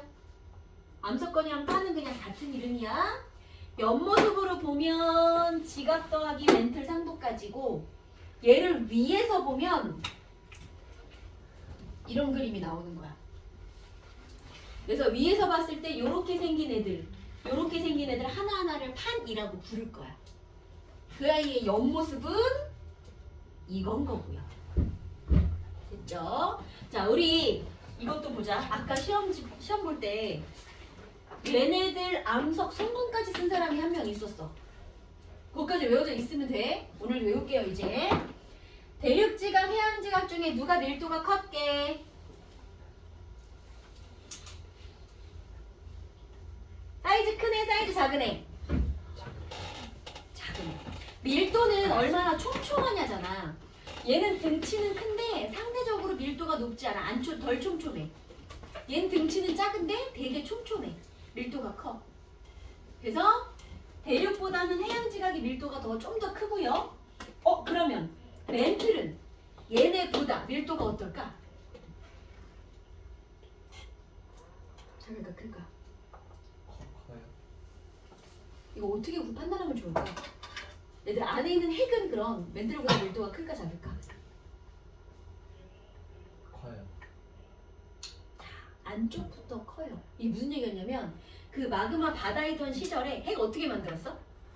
그 무거운 애. 무거운 애들이 저 아래로 가라앉고 그래서 저 핵 안에 철, 니켈 무거운 애들 많았잖아. 그리고 상대적으로 가벼운 애들이 위에 떠서 핵, 멘틀, 지각 이렇게 된 거거든. 그러니까 위에 있는 애가 가벼운 애고 아래 있는 애가 무거운 애. 밀도가 큰 거야. 그럼 따로 외울 거 없지? 오케이. 여러분이 외울 건 이거야. 오케이. 그럼 아래쪽에 있는 애가 밀도가 큰 건 알겠는데 둘이 떠 있다면 아 너가 좀 더 밀도가 커. 요런 걸 외우는 거예요. 다른 건 이해하시는 거고요. 됐지? 자, 그 다음에 보자. 얘네를 구성하는 암석이 뭐였냐면 화강암, 현무암, 감남암 3개 배웠다. 자, 이 중에 현무암으로 만들어진 게 어디였더라? 예.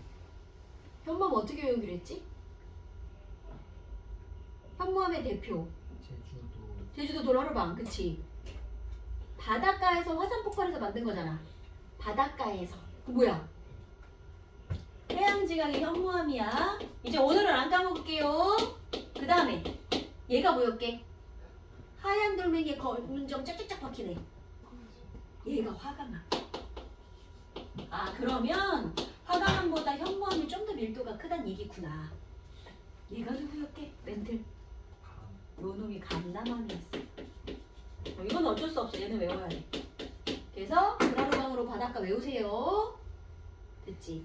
자, 얘는 지금 어디다가 쓰시냐면 맨 아래 4번 판의 구조 중에서 ABC 그림 있죠?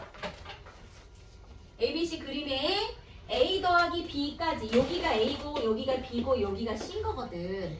그래서 그림에다가 이렇게 적어 놓으세요. 이렇게 암석까지 같이.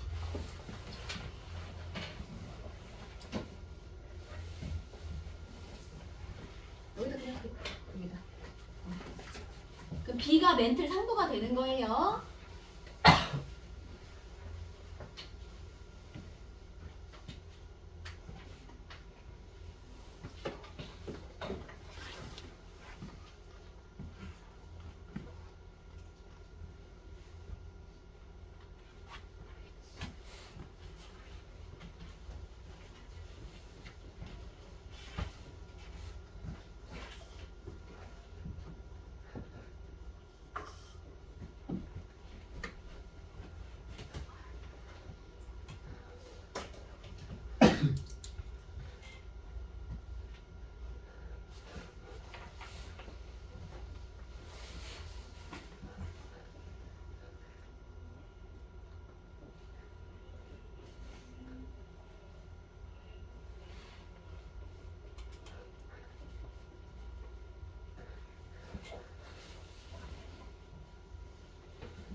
됐나요?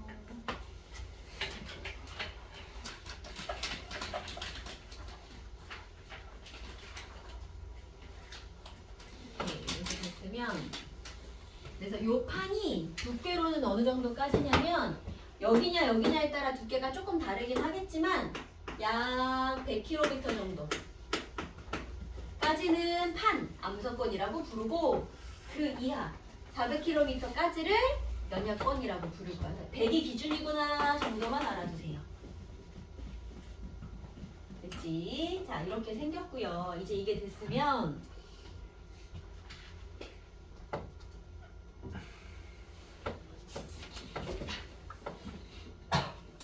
그래서 여기 보면 이렇게 나왔어. 해양지각 멘틀, 대륙지각 멘틀. 해서 해양판, 대륙판이라고 부르고, 그치? 요거는 대륙판, 요거는 해양판. 근데 대충 봐도 얘가 더 두껍게 생겼잖아. 그래서 얘가 한 100 정도까지 되고, 얘는 그거보다 조금 얇아요 된 거고. 밀도는 누가 크다고? 작지만 그렇지 않지 않아. 얘가 좀 더 크더라. 아니, 얘가 좀 더 크더라. 오케이. 자 이제 이게 됐으면 우린 어디를 볼 거냐면 요 그림을 볼게요. 쟤를 이제 지구 겉모습으로 보면 지구 전체는 크고 작은 이렇게 여러 개의 판으로 만들어져 있는데 저거 다 하면 10개 조금 넘거든. 그래서 지구 전체는 약 10여 개의 판으로 되어 있습니다 라고 말을 할 거고요.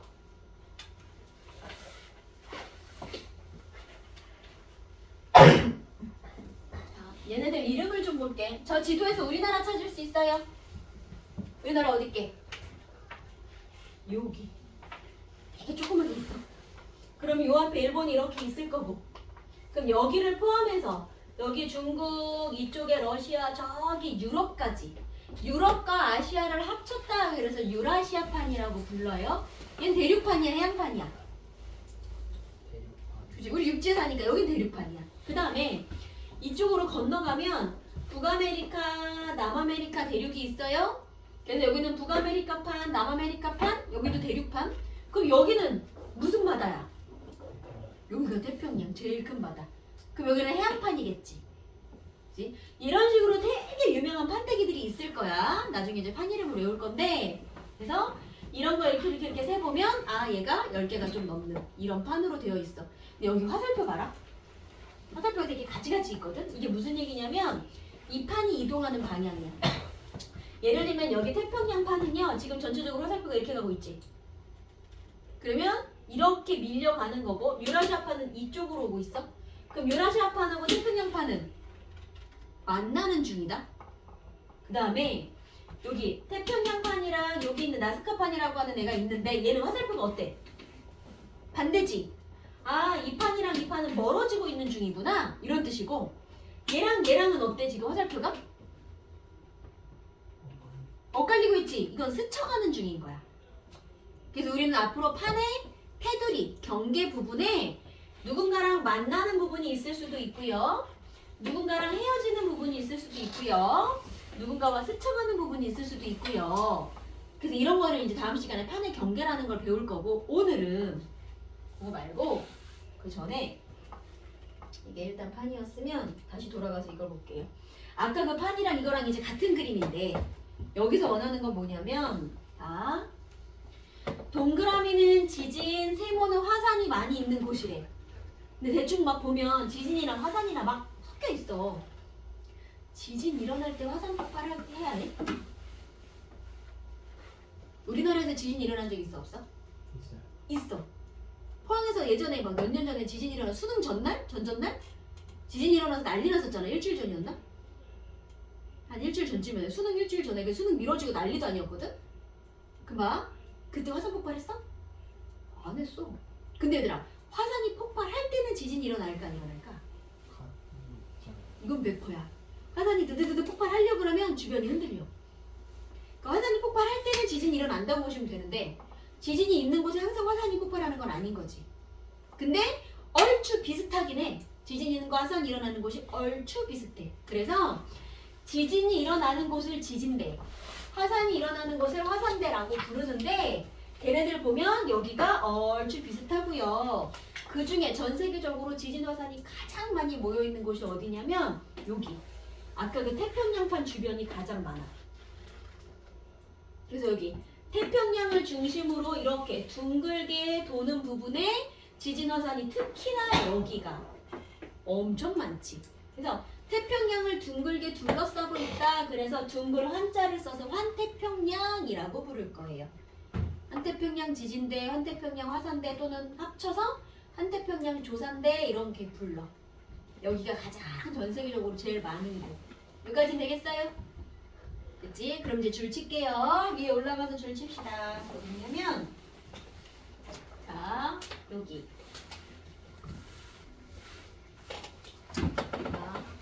화산이 일어나거나 지진이 일어나거나 자 조산운동은 이거는 조금 어려운데 막 스폭 300 만들어지고 그러는 거야. 그러니까 판이 만나거나 헤어지거나 스쳐가거나 이런 거 할 때 벌어지는 일인데 이런 것들을 다 합쳐서 우리는 뭐라고 부른다고? 지각변동이라고 부를 거고요. 그럼 이거는 지구 내부에서 벌어지는 일이잖아요. 저 지각변동을 일으키는 에너지는 지구 시스템에 영향을 주는 에너지원 3개 중에 누구게? 그치. 지구 내부 에너지가 이거겠지. 지구 내부 에너지가 방출되면서 만들어지는 거 맞고요. 그래서 지각 변동이 활발한 곳은 보통 아까 그 테두리 이렇게 그렇게 띠로 나타나는 거야. 그런 말이고. 자, 그럼 화산 활동은 마그마가 뚫고 나오면 화산이고 지진은 땅이 흔들리는 거래. 뭐 이런 거는 외울 거 없고요. 그래서 화산이 많이 일어나는 곳 화산대, 지진이 많이 일어나면 지진대. 근데 중요한 건 그래서 화산대하고 지진대가 뭐 어떻게 들어있을 건데 여기 화산대하고 지진대는 대체로 좁으면서 띠로 이렇게 모여있어요. 요거 화산대 지진대는 중앙보다는 가장자리에 많은 편이에요. 왜 가장자리에 많을까? 편집이 많네. 그렇지. 아무래도 뭔가 지진 화산 일어나려면 만나거나 갈라지거나 해야 되잖아. 그럼 중앙보다는 테두리에서 만나고 테두리에서 갈라질 거니까 그래서 가장자리에 더 많은 편이고요. 마지막 거 뭐야? 지진이 일어나는 곳에 반드시 화산이 있는 건 아니다. 그럼 저 말 살짝 바꿔서 화산이 있는 곳에 지진이 반드시 일어나는 건 아니다. 지진이 일어나는 곳에 화산은 반드시 일어난다? 말 살짝씩 바꿔서 헷갈리라고 줄 수 있을 거예요. 됐지? 오케이. 이 정도 보시면 되고 나머지는 여기 지금 이름이 나와 있긴 한데 환태평양, 태평양 주변 화산대 지진대 그리고 해령 화산대 지진대는 지금 여기거든? 혹시 여기가 태평양인데 아메리카랑 저쪽 유라시아판 저 반대쪽 여기랑 여기 바다 이름 뭔지 알아요? 아는 바다 뭐 있어 태평양 말고? 대서양. 대서양. 여기가 대서양이야. 그럼 대서양은 봐봐. 태평양은 테두리에서 지진 화산이 주로 일어나거든? 근데 대서양은 지금 어때? 한가운데를 가르는 곳에서 일어나. 얘가 좀 특이하지? 그래서 여기 대서양은 특히나 한가운데서 되게 많이 일어날 거고요. 그런 애도 있더라. 이 이름은 지금 외울 거 아니야. 이건 다음 시간에 배우고 외울 거예요. 이런 애가 이따만 보시면 돼요. 그러면 여기 하나만 줄지. 다음 페이지 넘어가봐. 여기까지만 줄만 치고 끝낼게요. 자, 그럼 이제 판이라고 하는 애들이 아까 봐 10여 개 이상이 있었고 누구는 여기로 누구는 여기로 막 하는 방향도 달랐잖아. 그래서 판이 자 어디 갔어? 지각 변동은 주로 판의 테두리에서 많이 일어날 거고 그래서 판의 경계 부분과 지각 변동이 일어나는 곳은 거의 일치했던 거고 판 움직이는 거 어떻대? 누구는 1년에 1cm 누구는 1년에 10cm 그래서 판이 이동하는 속력도 방향도 판마다 전부 달라요. 여기 속력과 방향이 다르다에 줄 쳐주세요. 이걸 다른 말로 이렇게 해. 상대적 운동 방향이 다르다. 상대적이 무슨 뜻이에요? 내가 가만히 있는데 제가 여러분 기준으로 얘가 왼쪽으로 가. 자, 여러분이 지금 가만히 있는데 누군가 뛰어가 이쪽으로. 왼쪽으로 가는 것 같지? 자, 여러분이 왼쪽으로 가고 있는데 얘도 왼쪽으로 똑같이 가. 그럼 어때 보여? 안 가는 것 같아 보일 수도 있지. 같은 속력으로 가면. 이게 상대적인 거야. 똑같이 왼쪽으로 가는 애가 가만히 있는 사람이 보면 왼쪽으로 가는 걸로 보이고 같이 뛰고 있는 사람이 보면 안 가는 걸로도 보일 수 있고 반대로 여러분이 왼쪽으로 더 빨리 가. 그럼 난 얘는 나보다 오른쪽으로 가는 것처럼 보일 수도 있는 거야. 왼쪽으로 가고 있음에도 불구하고. 이게 상대적인 거야. 돼요? 그래서 이런 말, 이런 단어 같은 거 기억하시면 돼요. 자, 빈칸 채우자. 빈칸 어디 갔어? 방금 프린트. 맨 위에 1번 누구일까요? 화산활동, 지진이 일어나는 그 현상? 그걸 지각변동이라 해요.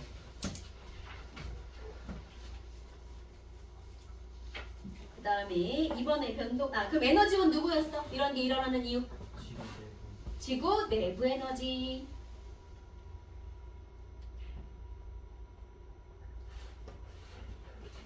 자, 그 다음에 2번 화산대하고 지진대 발생 위치는 거의 어떻다? 다르다, 일치한다?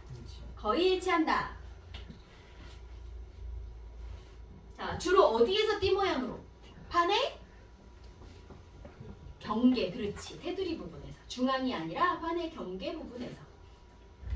그럼 지진하고 화산 중에 누가 범위가 좀 더 넓을까요? 지진. 그지? 지진이 일어난다고 화산이 100%는 아니었으니까 지진은 화산보다 광범위합니다. 이렇게 될 거고요. 전 세계적으로 지진 화산 제일 많이 일어나는 게 어디였더라? 누구 주변? 그렇지, 태평양 주변. 그래서 태평양 주변에서 지진 화산 활동이 제일 많고, 그 다음에 바다 한가운데서 일어나는 거 무슨 바다였어? 대서양. 5번, 누가 발생하는 곳에서 누가 반드시 있는 건 아니다. 지진이 있는 곳에 화산이 있는 건 아니다. 그렇지. 자, 3번 판구조론까지만 답을 넣을게요.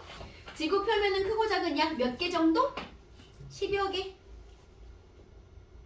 판마다 이동하는 뭐하고 뭐가 다르다. 속력과 방향이 다르다. 여기는 와 되어 있지. 그냥 괄호 고치세요. 속력과 방향이 다르다. 자, 3번은 우리가 아직 덜 배웠으니까 냅둘게요. 3번에 1, 2까지. 그리고 아까 4번은 채웠니 혹시? 4번까지만 채우자. 4번에 1번. 여기서부터 100km까지 뭐라 그랬더라? 세 글자로 한 글자로. 세 글자. 지각과 상부 멘트를 합쳐서 암석권. 다른 말로. 판. 그렇지. 1번은 암석권 또는 판. 누구랑 누구 합쳐서였어요? 지각과 상부 멘틀이라고 씁시다. 그럼 2번은 뭐예요? 그 밑에. 그렇지. 멘틀만 있는 곳 이름? 연약권. 그럼 연약권에서 여기가 뜨거워 그러면 뜨거운 것이 올라가고 얘가 이렇게 돌고 돌아요. 이렇게 돌고 도는 걸 뭐라 그러게? 대류. 멘틀의 대류가 일어나는 곳. 그럼 1번, 2번 중에 밀도 더 큰 건 어디다? 아래쪽에 있는 놈. 그렇지. 2번 되겠죠. 1번, 2번 중에 판이 어디다? 1번. 오케이. 됐어요. 그럼 여기까지 복습해갖고 올게요. 여기는 문제는 숙제 안 내줄게요.